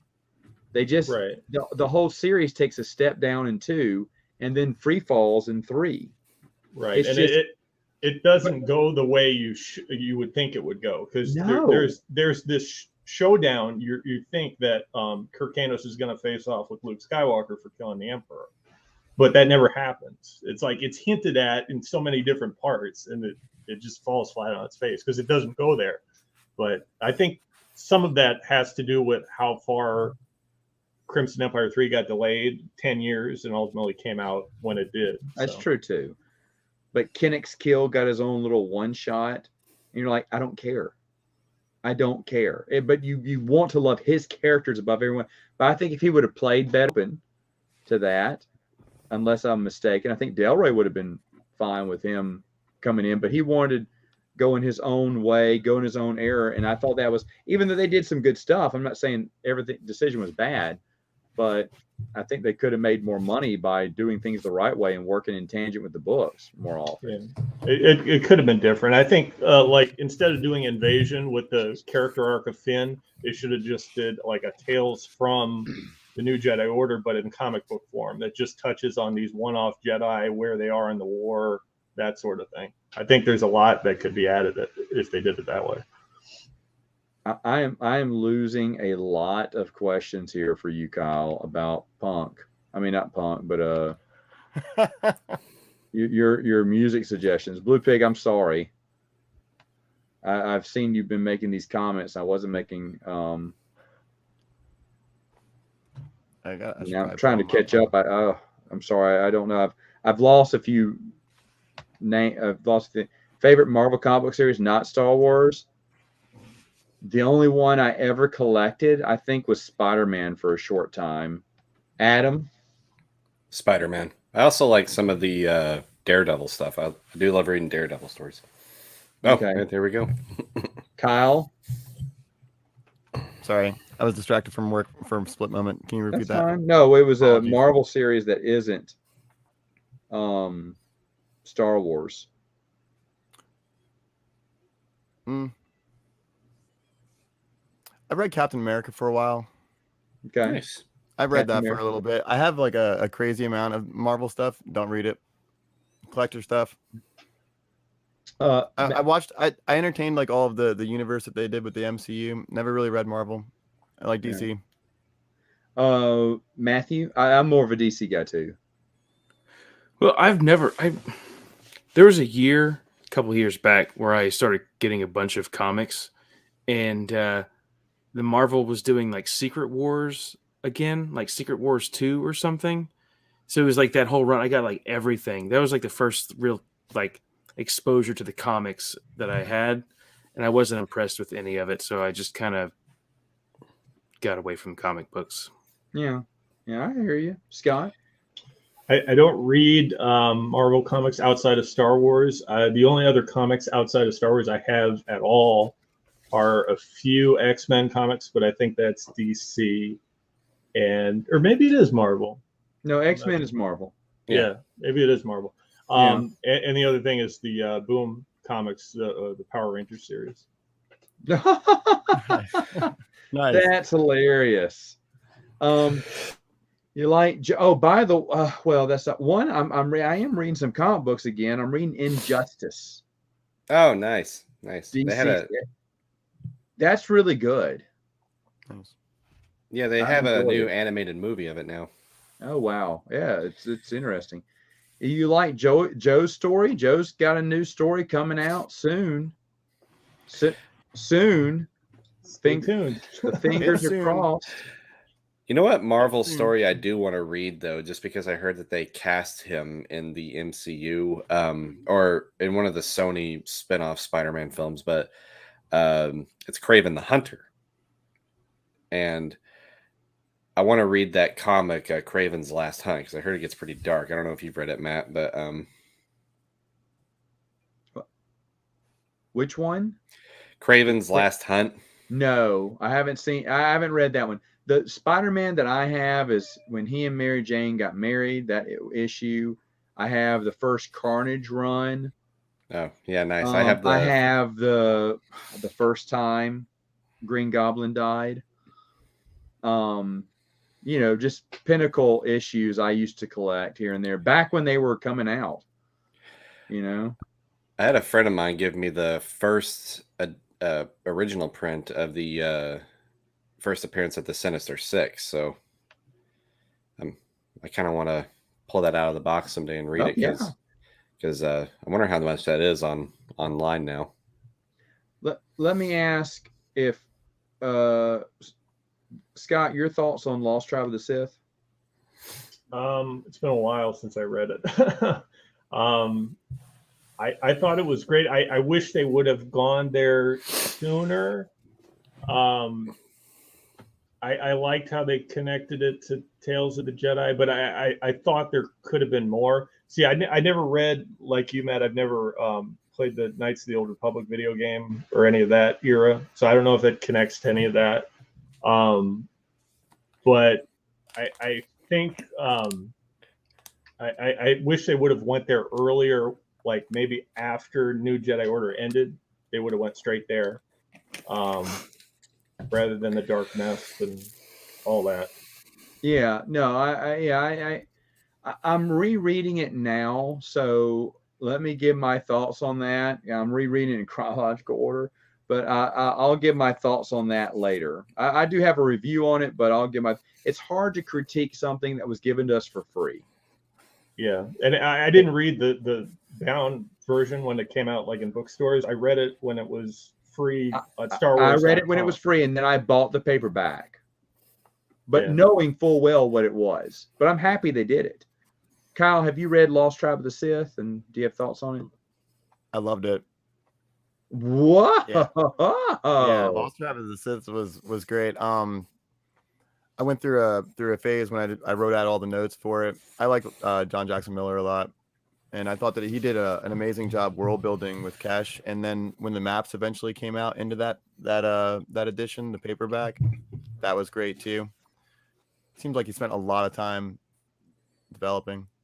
He did spend a lot of time developing it. That's because he did the Knights of the Old Republic comic book previously, and which, by the way, rereading that too, and that's just unbelievably good. I mean, it was in my top 5 comic books ever, and if anyone wants to call it their number 1 favorite, I cannot argue that, because it does a great job of being funny, having comedy, but being respectful to the franchise.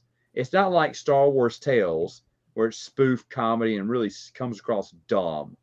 This one is just, there's so many moments. I laugh out loud when I'm reading this comic book. And it's the equivalent of Michael Stackpole, Aaron Alston writing X-Wing books. It's so witty. It's on par with that. John Jackson Miller does a great job. I did not like Knight Errant or the comic book series. No. However, I will be rereading those, and maybe I will like them better this time around. I remember Kara Holt, the protagonist, had the personality of wallpaper paste, and so I wasn't. And the thing was, I loved the idea. I loved how the world was built. I loved everything. I love the villains. But when your lead character is so dull, it really hurts your series. It's really bad. Sorry.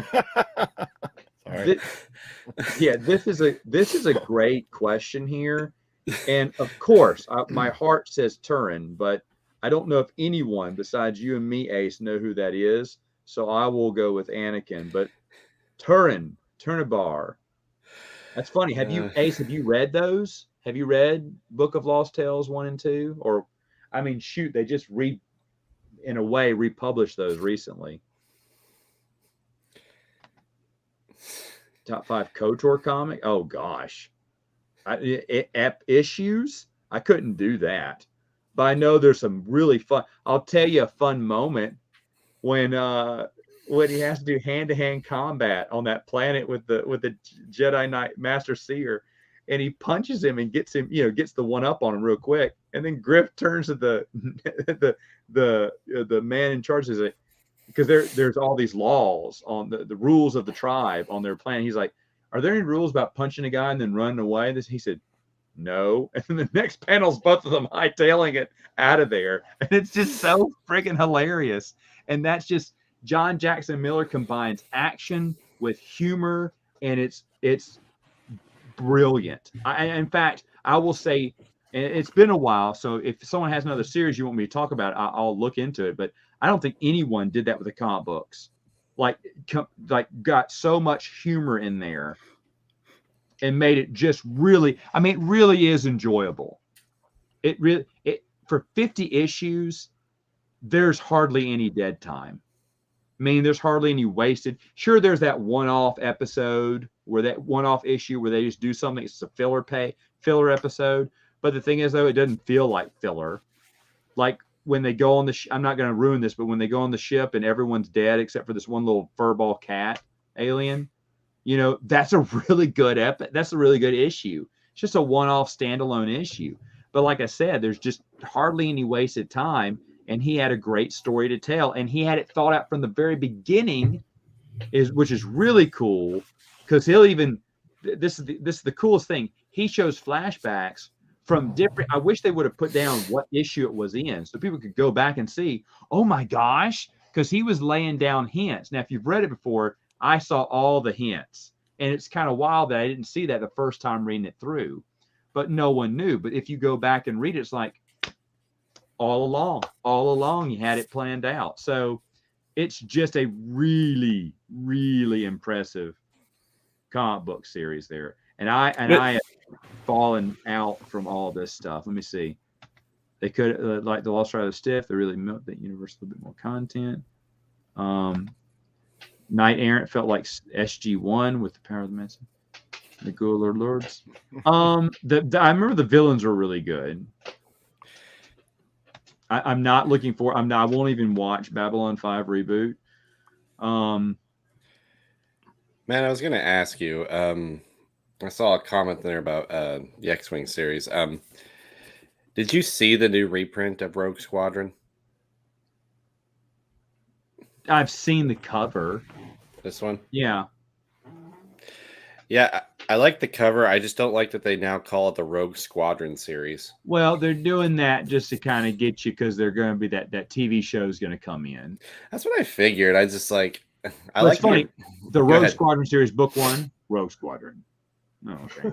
Yeah. No one thinks that hard into these reprints. You finished Children of Hurin, but haven't gotten to Tales. I'll follow. They're all great. Oh yes, and that's my favorite one. They're all good, but that's the only one I kept because it's the only one that's.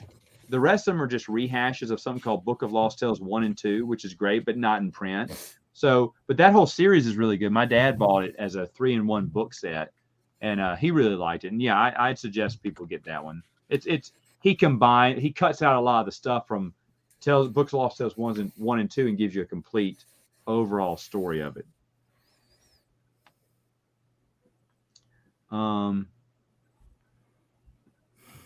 Well, okay. All right. Talking about Star Wars X-Wing comic books, I need to read them more, but I just don't know. What are you laughing at? Bale's comment. Is it Bale? Bali's comment? Oh, Caesar pheromones? Yeah. Size or pheromones. It's like what? That's the reason I hated. That's why I hated Shadows of the Empire. Well, that is a weird.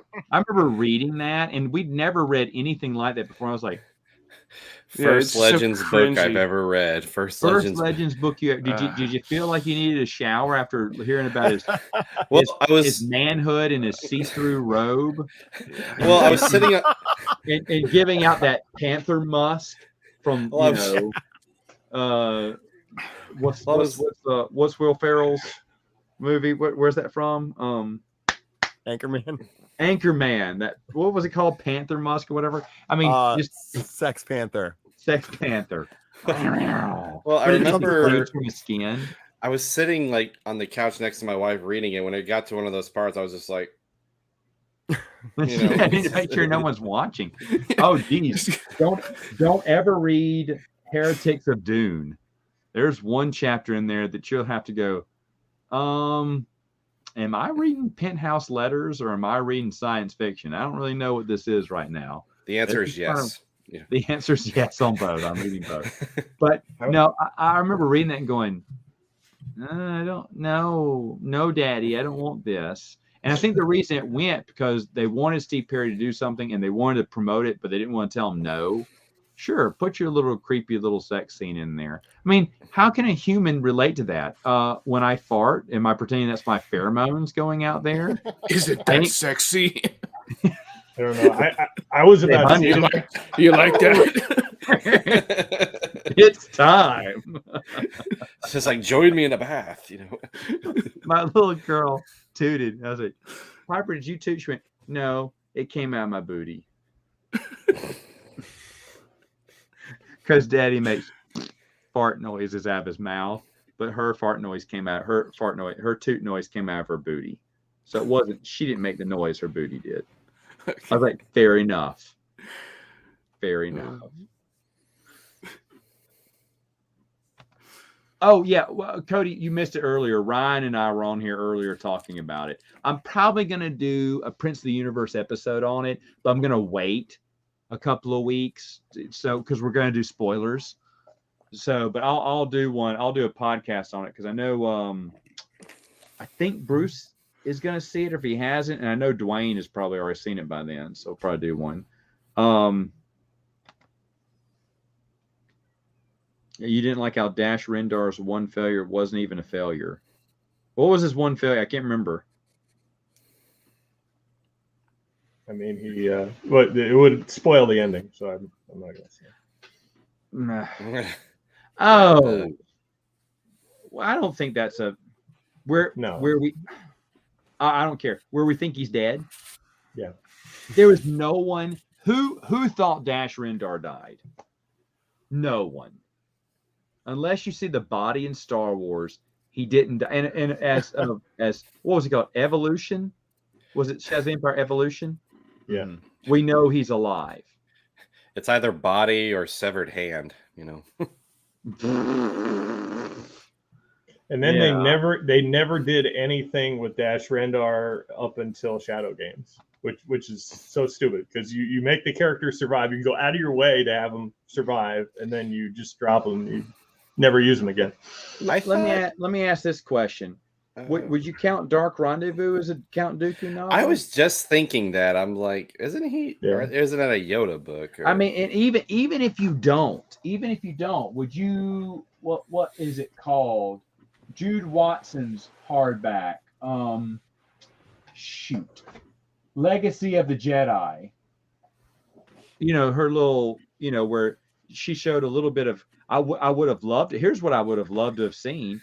If I was running Scholastic, I would go back and dig up Star Wars Fairy Tales by John Whitman and let him continue that series. And go ahead. Sorry. Oh. I didn't want to get monetized on this channel anyway. Wonder where he got that icon. He must have found that icon somewhere. Hopefully it's not an actual picture. He's probably been doing that. The whole time we've been talking like, you know what? It's like my day has come. I can finally use this picture that I've been saving for you for just such an occasion. You know, they did do, I don't know what it cares, but the Count Dooku story for the canon, which was actually kind of decent. It was an audio drama by Kevin Scott, I think. It's Count Dooku and what was that one Jedi that ordered the clones? Sifo Dyas. Sifo Dyas, yes, he's in it too. Quite a bit. It was cool. It was cool. I would like to see more audio drama. I'd like to see audio dramas in the EU. And in fact, that may happen someday. I'm just saying. Certain things that don't have audio versions may happen. I gotta I gotta tell you about this. I showed Matthew and I showed Jeremy. I was at Half Price Books the other day and I was looking through the Star Wars hardcovers. They had Splinters of the Mind's Eye hardcover, $50. What? I'm not joking. And then I went to go find a hardcover of Mall Lockdown, $30.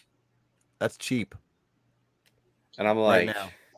Do I have that in hard? I should oh, have it's that cheap. in hard. It's cheap right now. Yeah, I would buy that. On the internet, it's been skyrocketing for that book. It just does. Which one? Lockdown. I've seen it go for $80. Now, usually Dang. it's cheaper than that, but I've seen it sold for $80. Man, now I gotta buy it. Like I have all of my Legends in paperback. Now I was like, dang, now I gotta buy them all in hardcover. This one, Adam. Sci-Fi Book Club. That's a decent shape too. Very nice. $50. Yeah, it's not Which worth one? $50. All right, I have it too. Yeah. On the internet, I mean, it would go for $50 for sure. Wow. Yeah, I've I sell got a a lot of copy. stuff. Like to be able to fund all that, like you have to flip things too. Absolutely. I mean, the rarest one that I thought that I found was like $12, and it was just this one. Oh, that's a good one. Yeah, that's I'm about buying like, it. If you get the sequels, I'm buying one of them from Jeremy. Rimple? Yeah. Okay. Check it for something illegal. Make sure it's authentic and not a fake. Yeah, he's all about fakes there. A long time ago in a galaxy far, far away. I don't know. But audios would be cool. One of the other things though, I would love to see, and we did see this in the hardback editions of one, I think it was Legacy of the Jedi. We got to see young Qui-Gon and Master Dooku.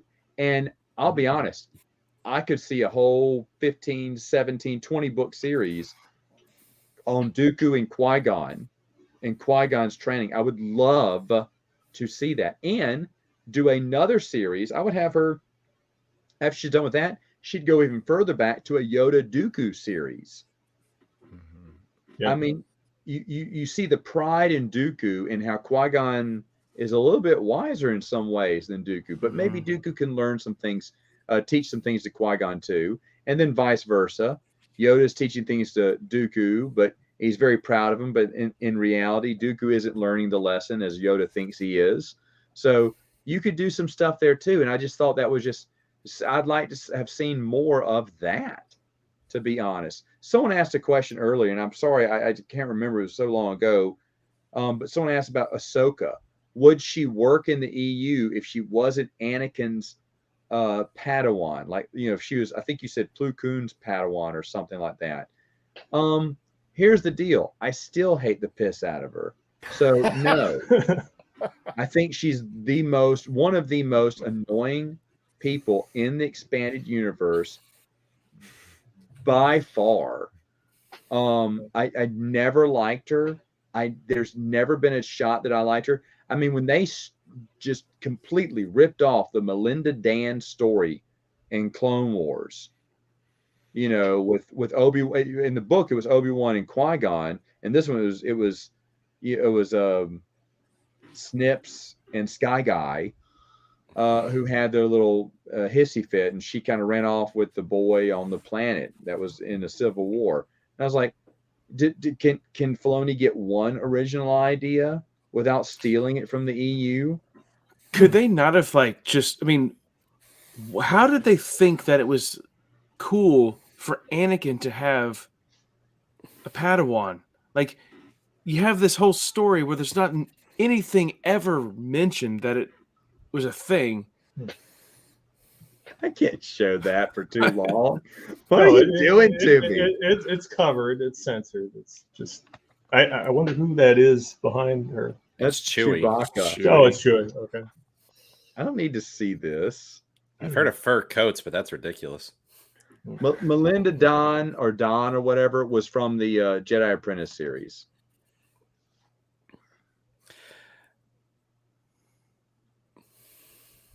But I'm sorry. What were you saying? Like, how did they think that was a good idea to give Anakin a Padawan when it It's wasn't a mentioned in terrible the film? idea. It was awful. I know, it's just like when you watch like Revenge of the Sith, and like when you watch that film, you don't get the impression at all that Anakin No. had a Padawan. It's just like, it's like even if The they relation- even yeah, go ahead. The relationship was so focused between Kenobi and Anakin. I know, it's just like, I'm surprised they haven't like gone back and like added a scene just like, oh yeah, I wonder how Ahsoka's doing, just to tie it all in. I'm just like, I mean, if I'm waiting for it. I think the problem is it ran away to be the Ahsoka show, and it never should have been.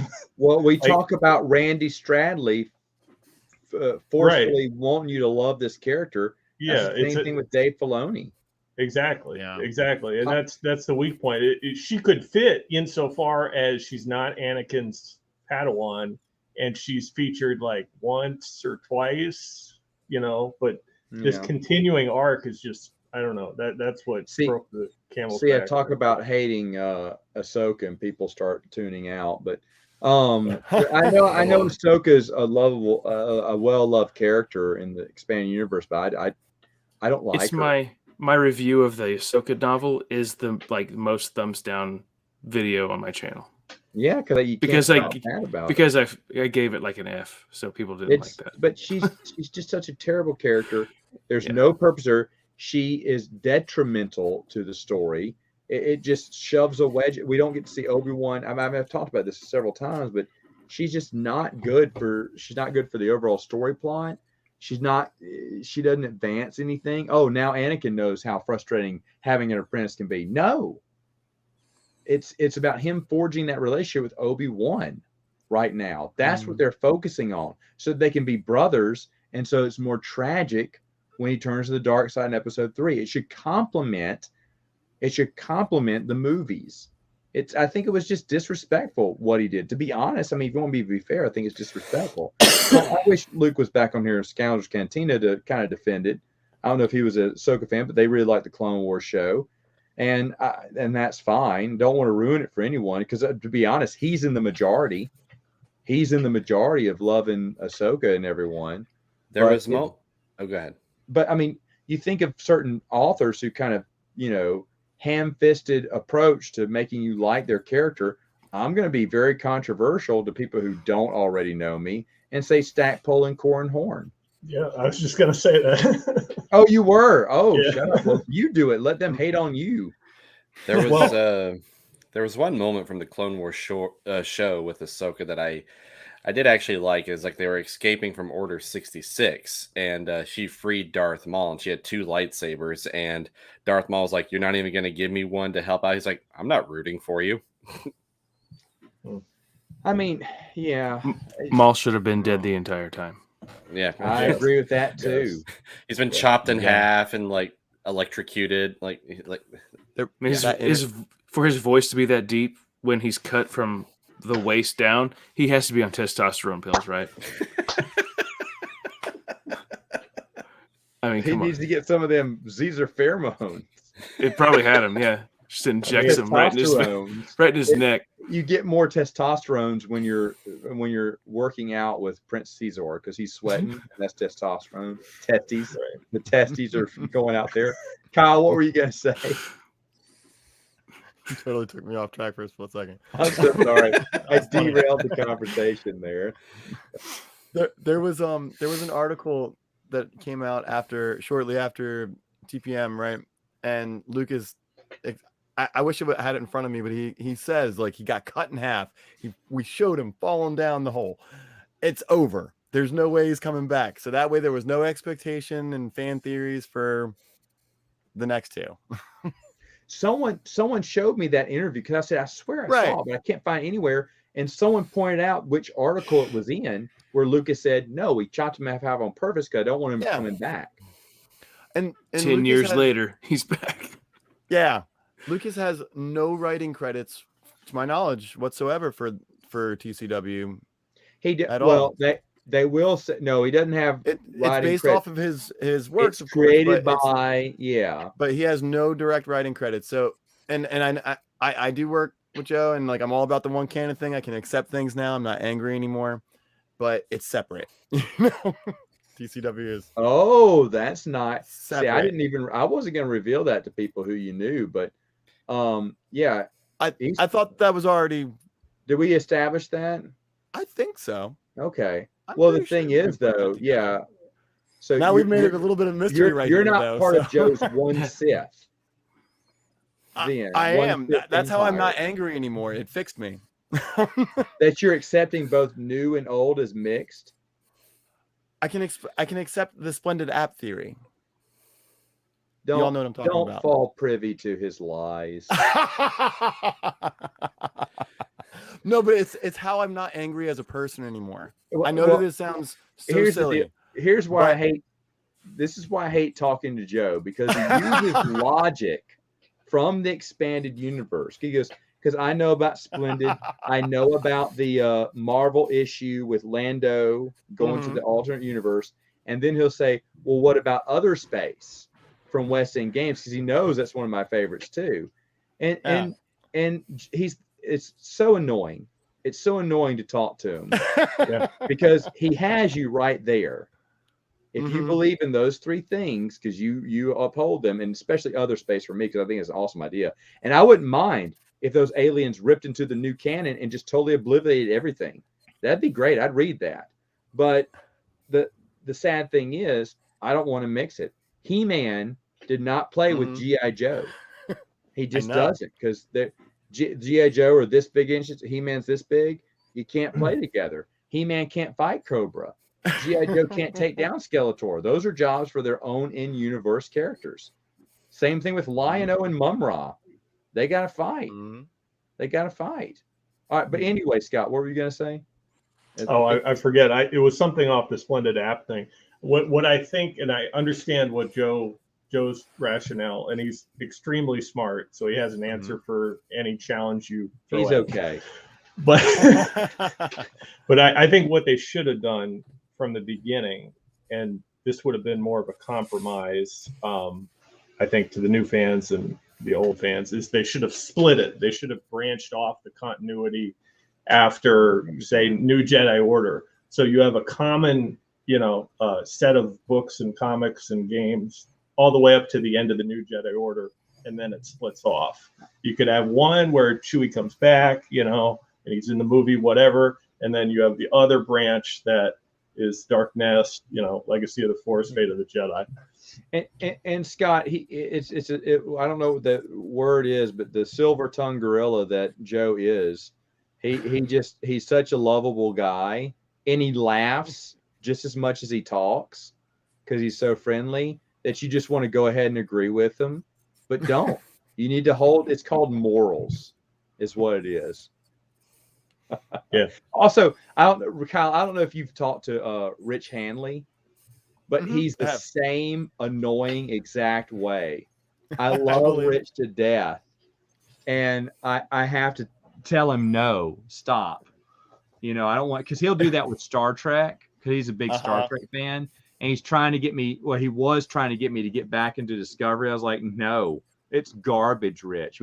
But hold on. It could link to this one episode that I know where you're going to put this. And no, you and Joe are the same person. But that's their brilliant mind. Okay. To be honest, that's what they were hired to do for years, is connect the dots to tie up the loose strings together. And that's why I am consistently bad at coming up with reasons for this or reasons for. I'd be terrible at that. Joe, I'm so excited for Supernatural Encounters because the first draft, which was the first time he actually showed it to me, was so amazing because he is going to string through a lot of the odd and unknown and I'm going to say unnecessary, but he'll string it through and give it sense. He takes the Ewoks cartoon and explains to you how it can perfectly fit into canon with 0 issues, including the Ewoks comic books based off the cartoon series. And and like I said, I haven't read the new version, but I'll spoil this one. When we see the flower god or the mountain crying or whatnot, those things aren't really happening, but to the Ewoks' primitive minds, that's how things are happening to them. We're seeing it through the Ewoks' eyes. They don't understand that when snow melts, the water comes down from the mountain. They think, everything is alive, so the mountain must be crying. We speak to the mountain, we speak to the sky. It's natives can't understand. They can't explain the unexplainable. They don't know, so they come up with their own, supernatural reason, and that's what we're seeing. And there is magic involved, so it's not all fake. But certain areas where you want to laugh at a crying mountain or what, well, yeah, but just like the natives believed in this, those stories we're getting to see through the eyes of the Ewoks there. And I was like, I'm buying that. I'm buying that reason. And again, it's that Sith magic that Joe does. Yeah. I think that's the only way you can explain the Ewoks is just from their perspective. And you even see hints of that in the TV show. I think they call spaceships or speeders canoes. So something from their own village. Exactly, because they can't explain it, and that's the best they can do. And so we're seeing that explanation through their eyes. That's exactly how he put it. And by the way, I don't want to give away his email address, but Sith Empire is part of it. So, I mean, come on, that should be a dead giveaway, Kyle. He's probably got those red eyes too. Okay, I'm not saying anything I wouldn't say in front of Joe's face. I know. I have a question. I have a question for you. I want to hear what you guys have to say about this. We have a new Star Wars book that just came out that's not canon. Yeah, Ronin. How does that make you feel as an expanded universe fan?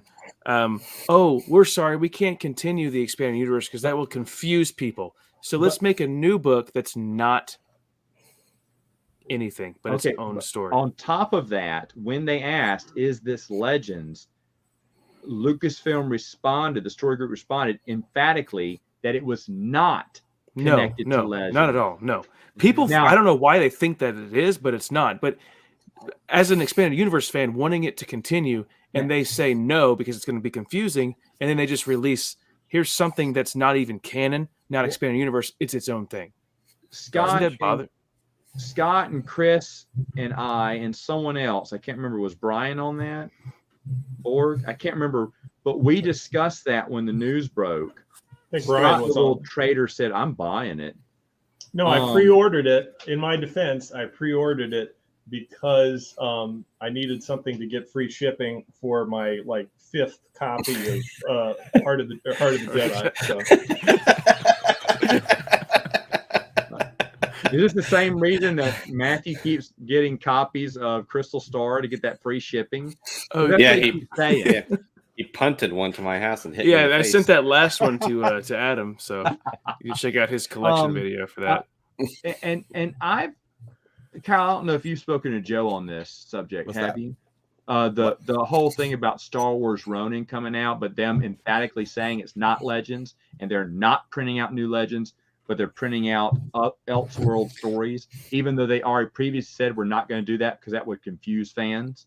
But we haven't talked about the novelizations coming out. Talked about the ideas of how it could be written. Well, in particular, Matthew's question. Novels.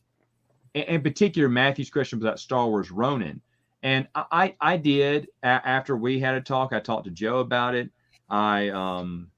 I've talked to a few people about it, and I want to say we did this on a more civilized age not too long ago. And I'm going to address that maybe again next month. I have an idea for a topic I'm kind of formulating, but either way, though, one thing, when Lucasfilm or the story group emphatically said, no, it's not Legends. That right there, they've redefined what Legends is. Legends used to be everything that wasn't canon. Now, Legends is explicitly defined as this Expanded universe. expanded universe. So it is its own separate thing again. It's not just all the trash and garbage, the Shakespeare, Star Wars, the daddy, Darth Vader, baby Luke, baby Leia adventures, that's not Legends either now. That's its own separate thing. There's a non-canon. First off, there's another level of canon. I've always gone with whatever Lucasfilm says. Now, Matt Martin said even before that canon is whatever you want it to be. Mm-hmm. Okay, great. Because based on that, then this is canon. So people say this is canon, Matt. I would say, well, not officially. It's Legends. But based on what Matt Martin said, who is part of the Lucasfilm story group and does speak for Lucasfilm, and also mock fans in Lucasfilm's name, just like Pablo will. But that to me, though, that it's a slap in the face. It just shows that they lied the entire time. And we knew they did. The thing is, does that surprise anyone that they were lying? No. Well, here's what I'm confused about. There's a couple things I was wanting to say, but here's what I'm confused about. If they're worried about Walrus pheromones again, because I can't answer anymore. I mean, okay, I can answer about Walrus pheromones. They're more powerful than Zezors. Mm. And don't tell me. I won't. Don't ask me what they will make you do. It makes you take off your clothes. It's worse than that.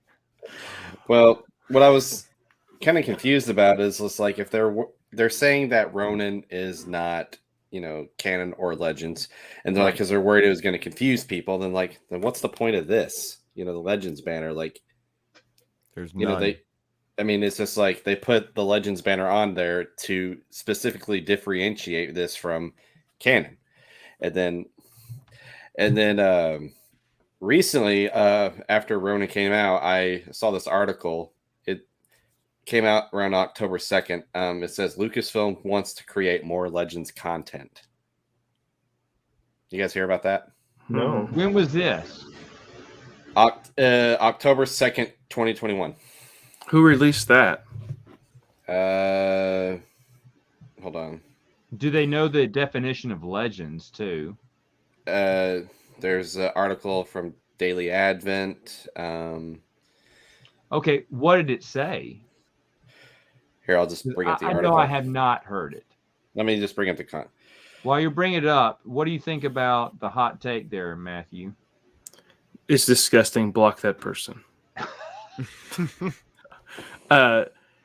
It's the whole book sucked.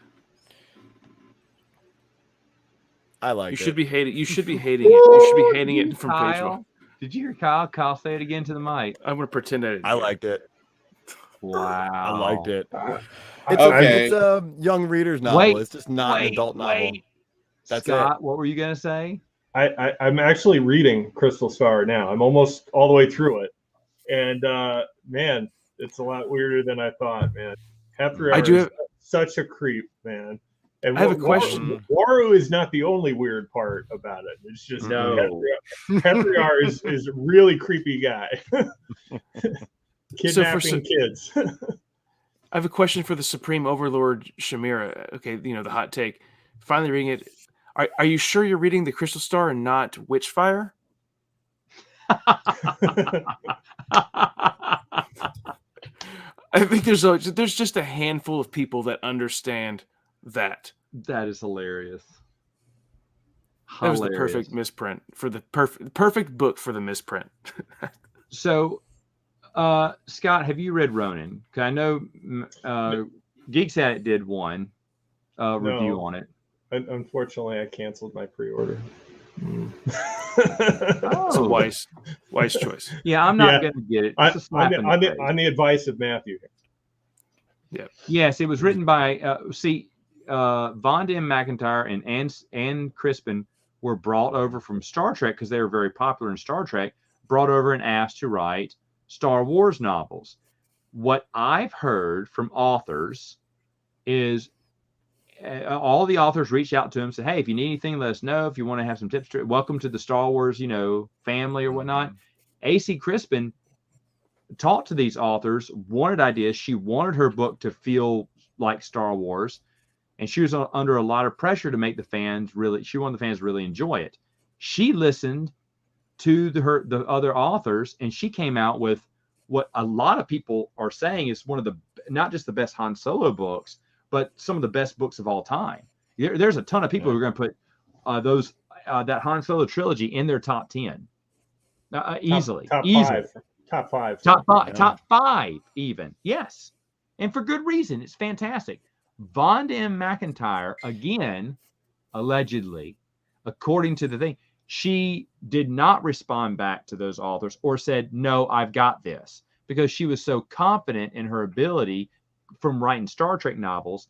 But you can tell she did not know what Star Wars was about. Or because if you think of it as a Star Trek novel, Star Trek people may like that.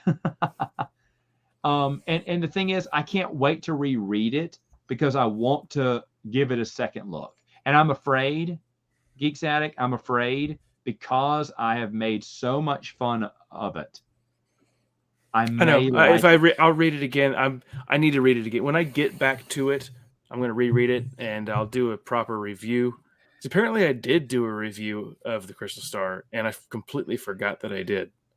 Okay, well, I think. Let me ask, Kyle, was she also Barbara Hamley? Was she also a Star Trek author? That sounds right. She was. Yeah. Barbara Hamley actually teaches at a college in California. She doesn't, nice. I don't know if she writes anymore, but someone a long time ago on my channel said, hey, Barbara Hamley is one of my professors at whatever college. I went, wait, what?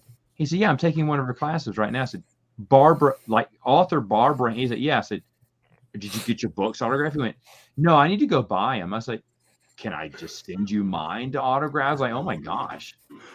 Miss Hamley, I took your class. Can you sign these before I drop them? Before the last day of drop ad? Exactly. I'd probably sit there. Okay. Can we stop talking about this? This is boring. Can you talk about Return of the Jedi more? Thank you. I mean, sign my adventure journal number 15, whichever one she wrote. 14. I think it's 14.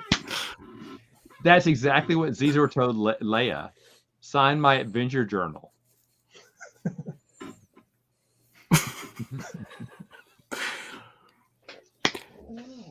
I did a stupid video about. I did several stupid videos about Crystal Star, but one of them, when I shared it on Twitter, the estate of Vonda McIntyre retweeted it. No. Yeah. And how many stars did you give that novel? Oh, I just looked it up just a second ago. I did not review it. I think there was a video where I said next review is the Crystal Star. Never happened. Oh. Wait. I did have one Star Wars fan tell me that was their favorite novel. Straight face, being serious. But that was also because they're a big Star Trek fan too, and they supposedly, they picked these people because they were successful in Star Trek. And it makes sense too when you're looking for, fresh, takes. You go with someone who does write science fiction. The problem is Star Trek and Star Wars science fiction are not the same. They're different. Close. Yeah, not even close. So, in that video I made when I finally collected all of the EU and Matthew punted his copy of the Crystal Star, I felt so bad because he actually broke his copy. The cover got ripped. Yeah, for the sake of comedy. I have 4 of them here if you want one. Do you know how many times I've kicked that book? Too many. I'm sure all of this is true. It's just I need to reread it. Okay. Shut up. Did she really, Michael? Well, now my opinion of her skyrocketed. You know who else wrote Mass stories? The guy who wrote Steve Perry. Steve Perry wrote Mass? I think so. No. Steve Well, Perry also the guy who wrote Tremors wrote for Mask too. We need to see how many people wrote for Mask cartoon series. Steve Perry wrote the novelization to The Mask, the Jim Carrey film. We're actually talking about it in November. That's ridiculous. Don't talk about ridiculous stuff. So I looked into this a little bit more. I saw that they were announcing possibly new Legends stuff. I didn't watch the video. It was a recommended feed. It was like a Star Wars theory video saying like Legends is coming back. But I looked it up, and I think that it was like saying like it might be more non-canon content, like Visions or something like that. And like the more Legends stuff might just be like, the KOTOR video game coming back. Kind of figured as much. It's like, where did he go? Kind of figured that as much though, as ambiguous as they've been with the KOTOR remake. Well, it's the article that I found it from. I'm not gonna. It's the website was like Star Wars Latin America, so I'm just like, wait. So I'm just like, I'm taking it with a grain of salt. But I mean, anything could happen at this point. I can agree with this statement there, Michael. We need to look and see how many authors from The Mask. I mean, my goodness. It's Steve Perry, Barbara Hamley, and I think his name is SS something, but he wrote for Mask too. Oh, hold on. I missed it. Let me go back. I was just going to say. Okay, here you go. Yeah, Die Ghost Fish is right. Yeah, that is Barbara Hamley's short story in Adventure Journal number 14, Murder in Slush Time. Murder in Slush Time, which if you live in Louisiana, that's what Slush Time is for us. SS Wilson, thank you. Couldn't think of his name right now. But yeah. So anyway though, yeah, go back to Star Wars Ronin, not impressed. Of course, no one is surprised. It was insult to injury. No, this is not Legends. Why are they so scared of Legends? You shouldn't be intimidated of Legends. In fact, that's kind of what I'm going to talk about when I do my next More Civilized Age. Why not? Because so many other franchises are doing this for like trying to get back and do that connection, get reconnected with fans like Doctor Who, Star Trek, but you're not seeing it with Star Wars. And it's just weird because of all of them. They look at this. He's looking through this. Chuck Lorre wrote for Mask. Shut up. Oh my gosh. But it's just ridiculous, and it's just stubbornness at this point. And in my opinion, I'm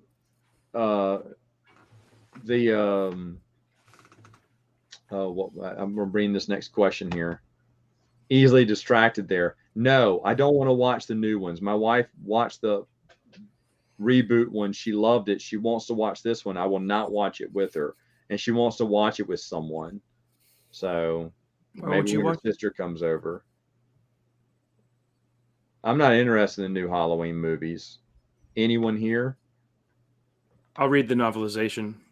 Me and my wife are going to go see it. Kyle, new Halloween? No.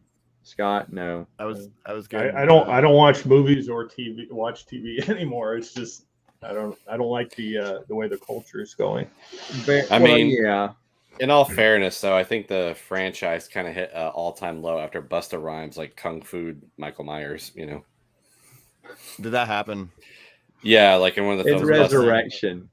Was it like Resurrection or H2O? Yeah, Busta Rhymes literally did some karate on Michael Myers. Here's the deal. I like the original ones because for slasher films, that has the biggest continuity between slasher films. 1 and 2. 3 Seasons of the Witch is lovely. It has nothing to do with Michael Myers, but it's a guilty pleasure. 4 and 5 are pretty solid. They flow really well. 6 tries it's clunky, but that's because of the production schedule, Loomis dying during the reshoot, and it was just one big. They're trying to do too much in too little time, and they couldn't pull it off. By the way, Paul Rudd, a very young Paul Rudd, stars in this one, and they try to bring everything to a close. They try to explain things from 4 to 5 and everything, but it is a little clunky. H2O, pretty good. Things get back on track. You can still fit it within the canon because they said she went and everyone thought she died. So that means that her child from the 4, 5, and 6 thought that her mom was dead because she went into witness protection so that Michael Myers would never bother her, change her name and everything. She said she left her life behind. So I don't know if it could mean a child. But and then they did Resurrection right after that, which is horrible, except for the first 10 minutes of the film. Which is that? I'll go ahead and say it. Laurie Strode dies. Yeah, wasn't that the lamest death ever? It was a scream moment. Well, I'm fine with it, but I was like, whoa! I was like, okay, now they're getting serious. Now what's he gonna do? Oh, that's sad. But then what's his face lost the rights. He died, right? The guy who had the rights to it for the longest. I can't remember his name. But then that's when they picked up and said reboot. And everyone goes nuts over it, and I'm not interested in it. John Carpenter's still alive, isn't he? Yeah. I believe so. Oh, he's sitting back making money off the tons of reboots. All this. Look at that. Steve Perry wrote for Batman, the animated series, The Real Ghostbusters, and Gargoyles. Wow. Matthew's like Ghostbusters. Well, that's what they wanted it to.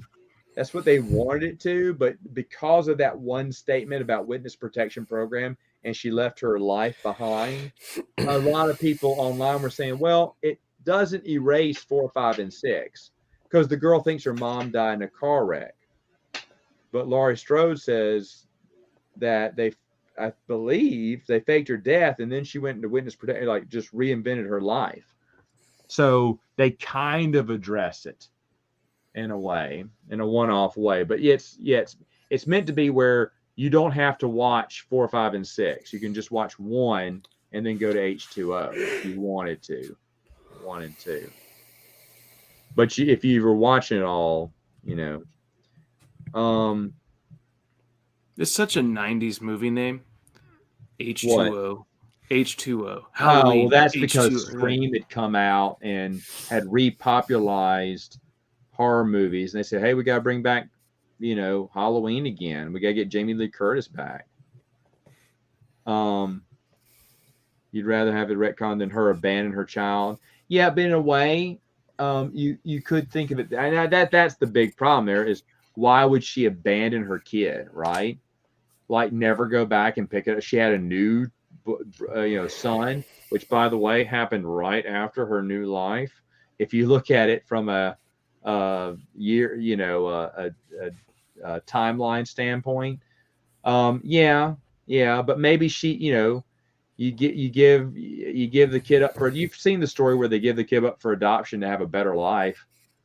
Maybe that's how she felt, and that her son was going to be part of her new life. That is kind of cold, but I'm just saying that the guy who produced that was producing all the Halloweens. He just wanted something you get a fresh start on, but yet he gave that little out for fans who wanted to connect it all. That's how I understand it. Matt, you need to edit this part of the Halloween discussion and put it as their own. This is my Halloween special for the year. Oh yeah, my Halloween. Oh no, there is not going to be a Yub Nub Halloween special. I haven't even thought. We are less than 10 days. I think everybody forgot about Halloween this year. I have not. That's the way I feel. Well, my wife didn't put up decorations this year because she didn't feel like it. I never feel like putting up Halloween decorations. I did change out. Yeah, I see it. I did change out the projector slide, the thing that projects onto your house, or in my case, the garage, and puts little holiday lights moving around it. I have been putting out those slides. I just changed it out yesterday with a new Halloween slide. That's about all I've done. You guys reminded me, and I did put up my Halloween decor. There, Yeah. but the thing is, though, I totally did not think about doing a Halloween Yub Halloween special. I don't know. Maybe do one and talk about what's it called? Halloween, Ewok celebration of the holiday, where they get candy from the Ewok annual #2. There you go. That was a story with pictures. Pictures. You know what? I honestly do not remember a single thing. Was it a pop-up book? Pretty sure I have it. Not have it.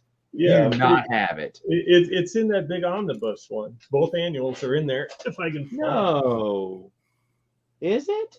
Oh my gosh. Wait, is it in the Droids and Ewoks one? I can look right now. Yeah. I have it here. Is it here? Is annual 2 in there? I didn't know it was in there. Yeah, both annuals are in there. No. No, not the omnibus. Not the Marvel hardcover. Here, let me go check. Really? Can you show me that? I'm getting it right now. Let me check. I will go buy that today. Because I don't have I printed out the copies, but I don't. The story. Hold on. Okay. Find it and open it. Let me see. So this, I think, is the first. That's it. That's it. Should be the first one. Oh, I did not know they did that. Yeah.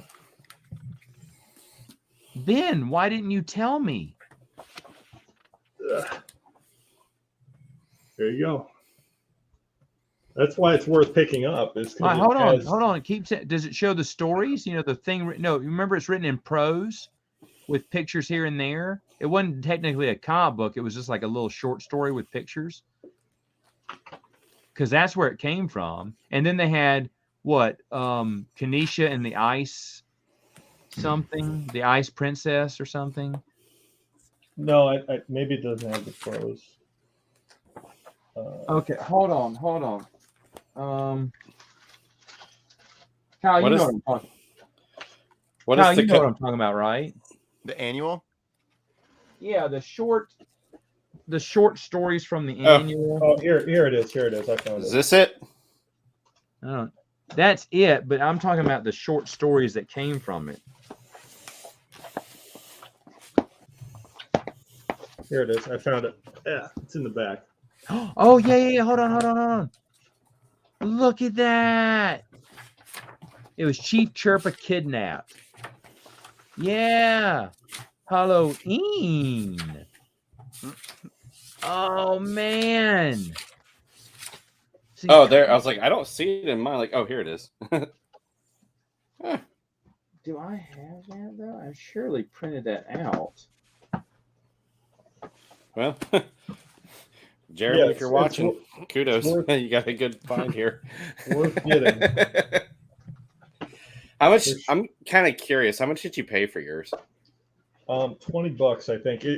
It's cover like MSRP price is like $50, but okay, because I bought this one for $40.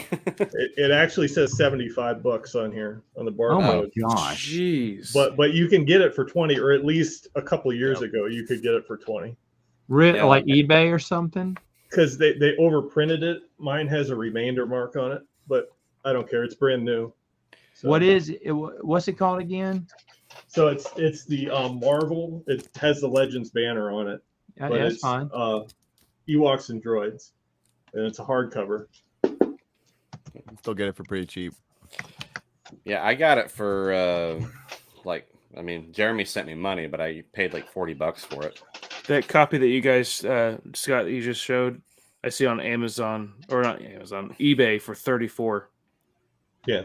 I'm looking at that now. Don't take it. I'm kidding. I really should have stopped the stream. Someone's taking that right now. Anyway. There's several copies on here. So. Oh, okay. Yeah, it's me. I got it. Yeah, that is cool. Yeah, I was just thinking like, yeah, man, me and Matthew are now going to race to Half Price Books to get that $30 copy of Lockdown. You should, man. I'm telling you, that's interesting. Well, yeah, but see, little things like that. You know who told me about that was shoot, who told me about that? Rich Hanley was telling me about it when I was talking to him one day. I said, "Wait, Rich, what are you talking about?" I said, "There was no second annual." He went, "It only came out in the UK, I think." Right. And I went, "Wait, what?" He's like, "Yeah." I went, "Wait, say that again?" I was like, "Wait, there's more?" Because I didn't know about it. And I have it somewhere because I printed it out, maybe in the second binder. Oh, I got a third binder too. It's somewhere in one of these binders because I made binders. I think I showed this off before. It's been a while. Let's put it on me. Let's make it about me for once, right? The old online journals. This is all the old Westing game online or Wizard of the Coast stuff I just print out back in the day. Don't show me that, Matt. I might come and steal that. Don't show me that. Yeah,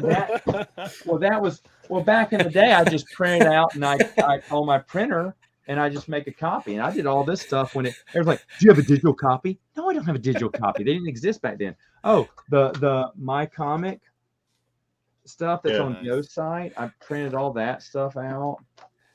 On the plus side, Matt, you gave Scott a reason to move down there to steal that. I'm telling you, it's just so. And the all this kind of online stuff. That's pretty cool. Yeah. Because back in the day you just kept it all, and I don't know, maybe in this third one. Oh, there's a fourth one. Man, I just got so much. This will be a chapter in the Matt Wilkins autobiography that we read. Like chapter 5, one night on the stream, we watched as he thumbed through his childhood. I'm just trying to think what all I had, because I used to, like I said, I just print like hyperspace, because I remember I gave it to either Rich or Joe way back in the day. A bunch of there's the Star Wars 3D deleted scenes. Still in the Kinko's bag too. Yeah, still in the Kinko's bag it came in. Yeah, where Han wins the Falcon from Lando. Yeah, in visual form. Never before told story. Matt, you're going to be this guy that when everybody brags about their Star Wars collection, you're going to be that guy that says, "Hold my beer." Yeah. He's going to one up everybody. It's probably hard to find now, but back then you could get it. Back then, I remember exactly where I was, just sitting around, just printing these out. I did it at one of my old jobs. And you got paid. This is all Wizards of the Coast stuff. Not your Jason Fry, Zim the Despot stuff, Scott. Dang it. Just a lot of their online stuff. Do you have Matt? Do you have the free RPG day adventures from? You mean stuff like Trader's Gambit? Yeah, and like that's what all this is. Okay, nice. Okay. Scott's going to come down. There were a couple from Fantasy Flight that are like super rare. I mean, the digital copies aren't, but the actual physical copies that they handed out in stores are like impossible to get. No, I didn't get that. Not Fantasy Flight. Scott's going to come down there and take a picture of every single page. Just like click. Your memory is full. Just take it down to Kinko's, and bring it back after. That's like a few $100 worth of Kinko's right there. Exactly. See, Black look, and white. if ever there's a reason to hate Ahsoka, hold on. Ooh, that's crazy. There's another one. As if we didn't get enough of her. Now we have Yeah. her in comic form with Yeah. cute cheeks. Those are those. Let me get it off me now. This is. She looked like that cheetah from Zootopia that always kept doing this, you know. Well, I don't know where I have it. I know I have them because I've read them. I printed them out somewhere, but I should get that copy, man. That's just. I didn't know that they reprinted that. So see, I don't always have it all. I mean, at least not that form, unless I put it in one of these. Maybe where it is.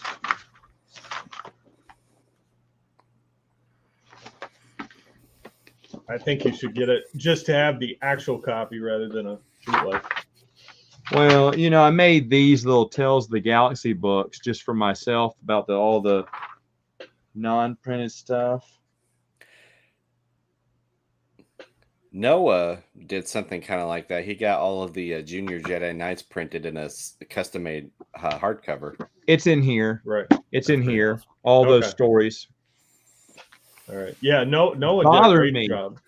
Mm-hmm. Noah did a great job printing that Junior Jedi Knights and the European, like Hungarian Han Solo books. Oh, I think he did the first one. No, he did a good job. I need him to do some more stuff for me. Yeah, still waiting for him to type those things out in English. I need to. Man. Oh, I wasn't. Just have him FaceTime. He's just like, okay, where were we? You know, chapter 3. Movie, scan it all in. Yeah, my scanner doesn't even work anymore. So, hey Tim, how's it going? About to say you probably use it all of those pages you printed. Oh man, I can't tell you how much money. Well, see, the thing is, I used to do it at work. I didn't care. I just hit print. Black and white or color? I'm at work. No, color. It was all black Color. and white. I didn't have color. Indeed. Anything in color, I went and printed out myself, and I did go through color cartridges. But at work, I remember I just print all that online stuff and put it in binders, put it in sleeves and stuff. But but I also need to find a place where I can go because I had a 4th Tales from the Galaxy that I was ready to put out and print my little private collection, but unfortunately Lulu threw me out. Same reason I think Joe got booted, Kyle, and for no good reason. None, I'm gonna say. But so now I'm looking for another place that does hardback. There's a billion places I can go for paperback, but I want it in hardback, and I can't. I don't know. I need to do more diligent study. I think kind of like how Barnes and Noble does their collected editions, like they did one with the Han Solo trilogy and the novelizations. It'd be kind of cool if they did like 2 books or however many it takes of like the X-Wing series. That'd be kind of cool. Well, they've mentioned it like in passing. Oh, kind of. There's been comments that like demands for it, and they're just like, I won't say anything now. Kind of quotes around it. So it's like they're kind of hinting at it, little foreshadowing that. So I'm expecting it to drop. Since they're taking the time now to like Black Friday. That'll be a Black Friday thing. Yeah. Well, I think we will see that in the next couple of years. After the first 5 come out, they'll be like, "Oh, look, here's the first 3 in a collected edition." You collect Stackpole's 4 as one book. You collect Raid Squadron. Aaron Alston's trilogy, Race Squadron next, and 3-in-1, and then you just do a 2-in-1 for Asajj Revenge and Starfires of Andumar. I would take that. I'm gonna predict it now. This will happen. It'll come out right before they release that Rogue Squadron movie that they were talking about. And that's fine. I'd buy it. They did it like. Go ahead. I'm sorry. No, go ahead. I'm sorry. It's like I remember them doing that close to when Solo came out with the Han Solo trilogy. Well, and I was going to say that because that was a beautiful version of the books. Yeah. It was. If I didn't have them all in a 3-in-1 hardback from Science Fiction Book Club, I definitely would have got that. You know what's funny is my Sci-Fi Book Club version of that was kind of falling apart, so I went and sold that and just got the Barnes and Noble 3-in-1. There you go. And it's beautiful. It's beautiful. But I kind of wish they would have done it with Brian Daley's.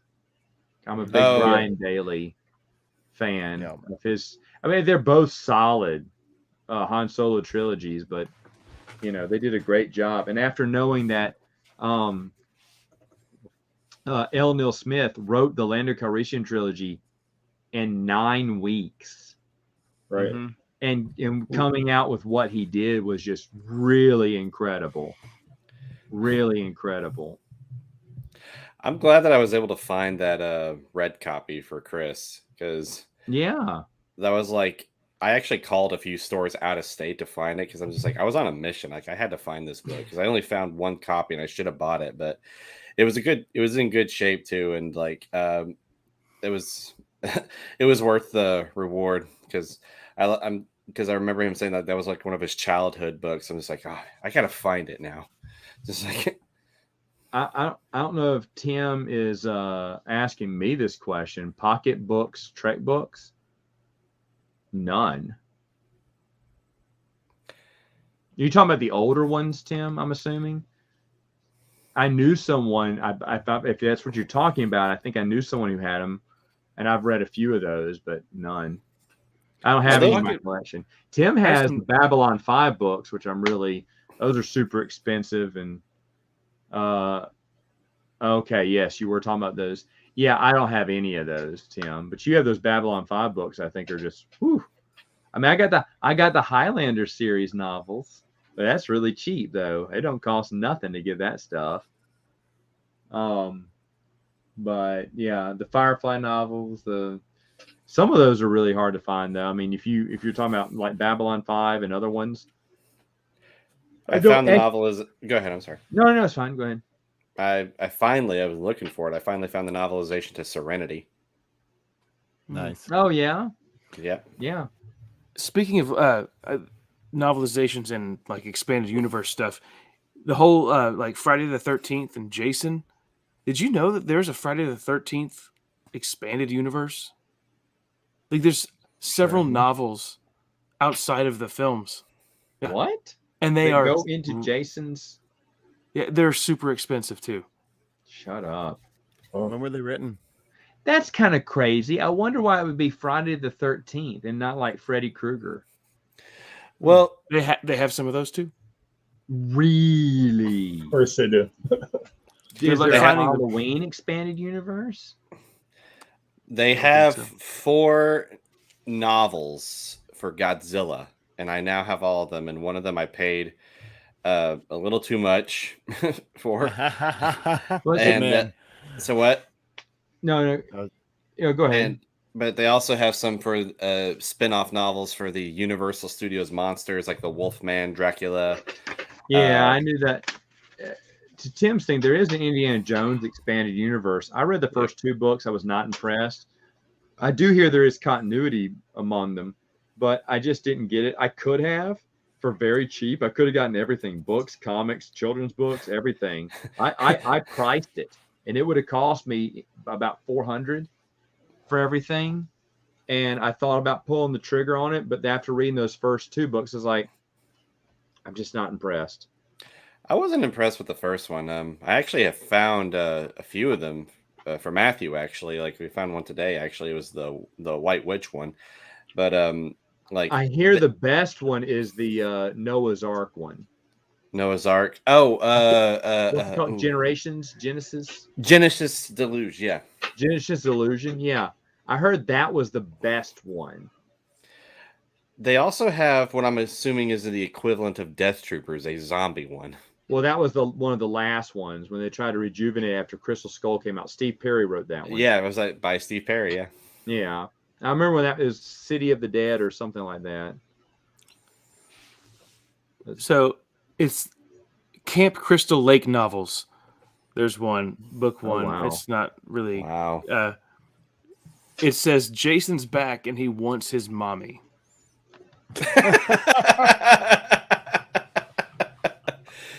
This is all right. book 1. So on that Army of the Dead, thank you. That's what it's called. Army of the Dead. Yeah. I couldn't remember. Something of the Dead.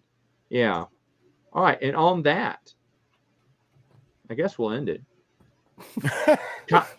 Because Jason wants his mommy. It was called. It was a Mother's Day was the title. Oh, shut Perfect. up.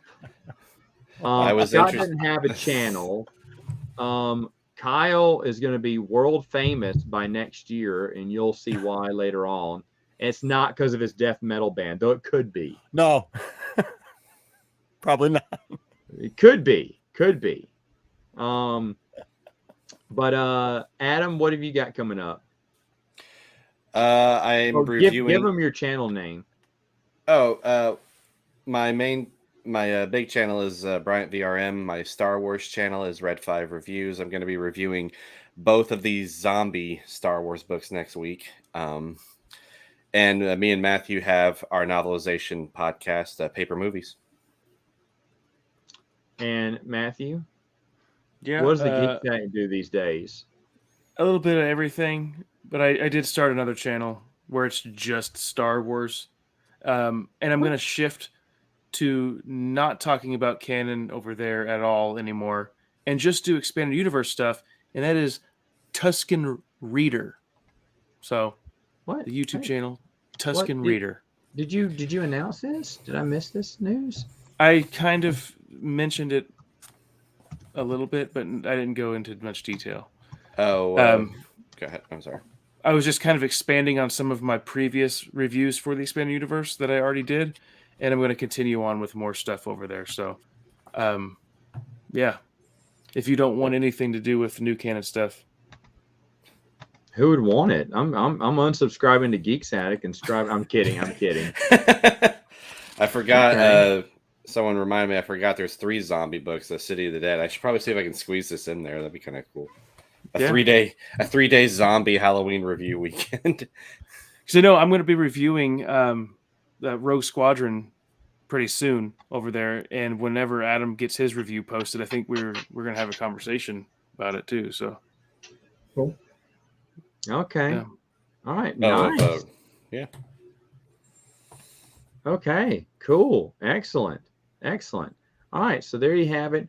With me, what's going on? Probably do the last of my Time Stories board game reviews. I am going to review an actual board game next week. I got one in last week, so I've been playing it. Going to do that review. And then reread debuts next week. And I'd like to say this is all coincidental that, around October 31st, when the sale of Disney was announced, or October 30th or whatever, is about the same time I'm releasing this one. I remember I ended my series in May. So, around when the Star Wars movie came out. So I'd like to say there's symbolism there, but there isn't. I'm just rereading through the expanded universe again and giving more of a book review than just thoughts on connections, but also giving things a second look. And I'll be honest, just to let you know, there are things I'm switching my opinion on. There's even some things in the timeline that one thing so far that I would switch around just based off reading certain one lines, or I'm even going to tell Joe about the correction so he can correct his timeline. Ooh, yeah. So not that I'm the end all be all authority on that, but hey, when I'm rereading stuff, you miss or you forget about little details. Sometimes you're thinking, oh, well, this couldn't happen before this then. So yeah. But anyway, folks, y'all have a wonderful weekend. Thank you for all the guests for coming in. And I guess we'll just see you.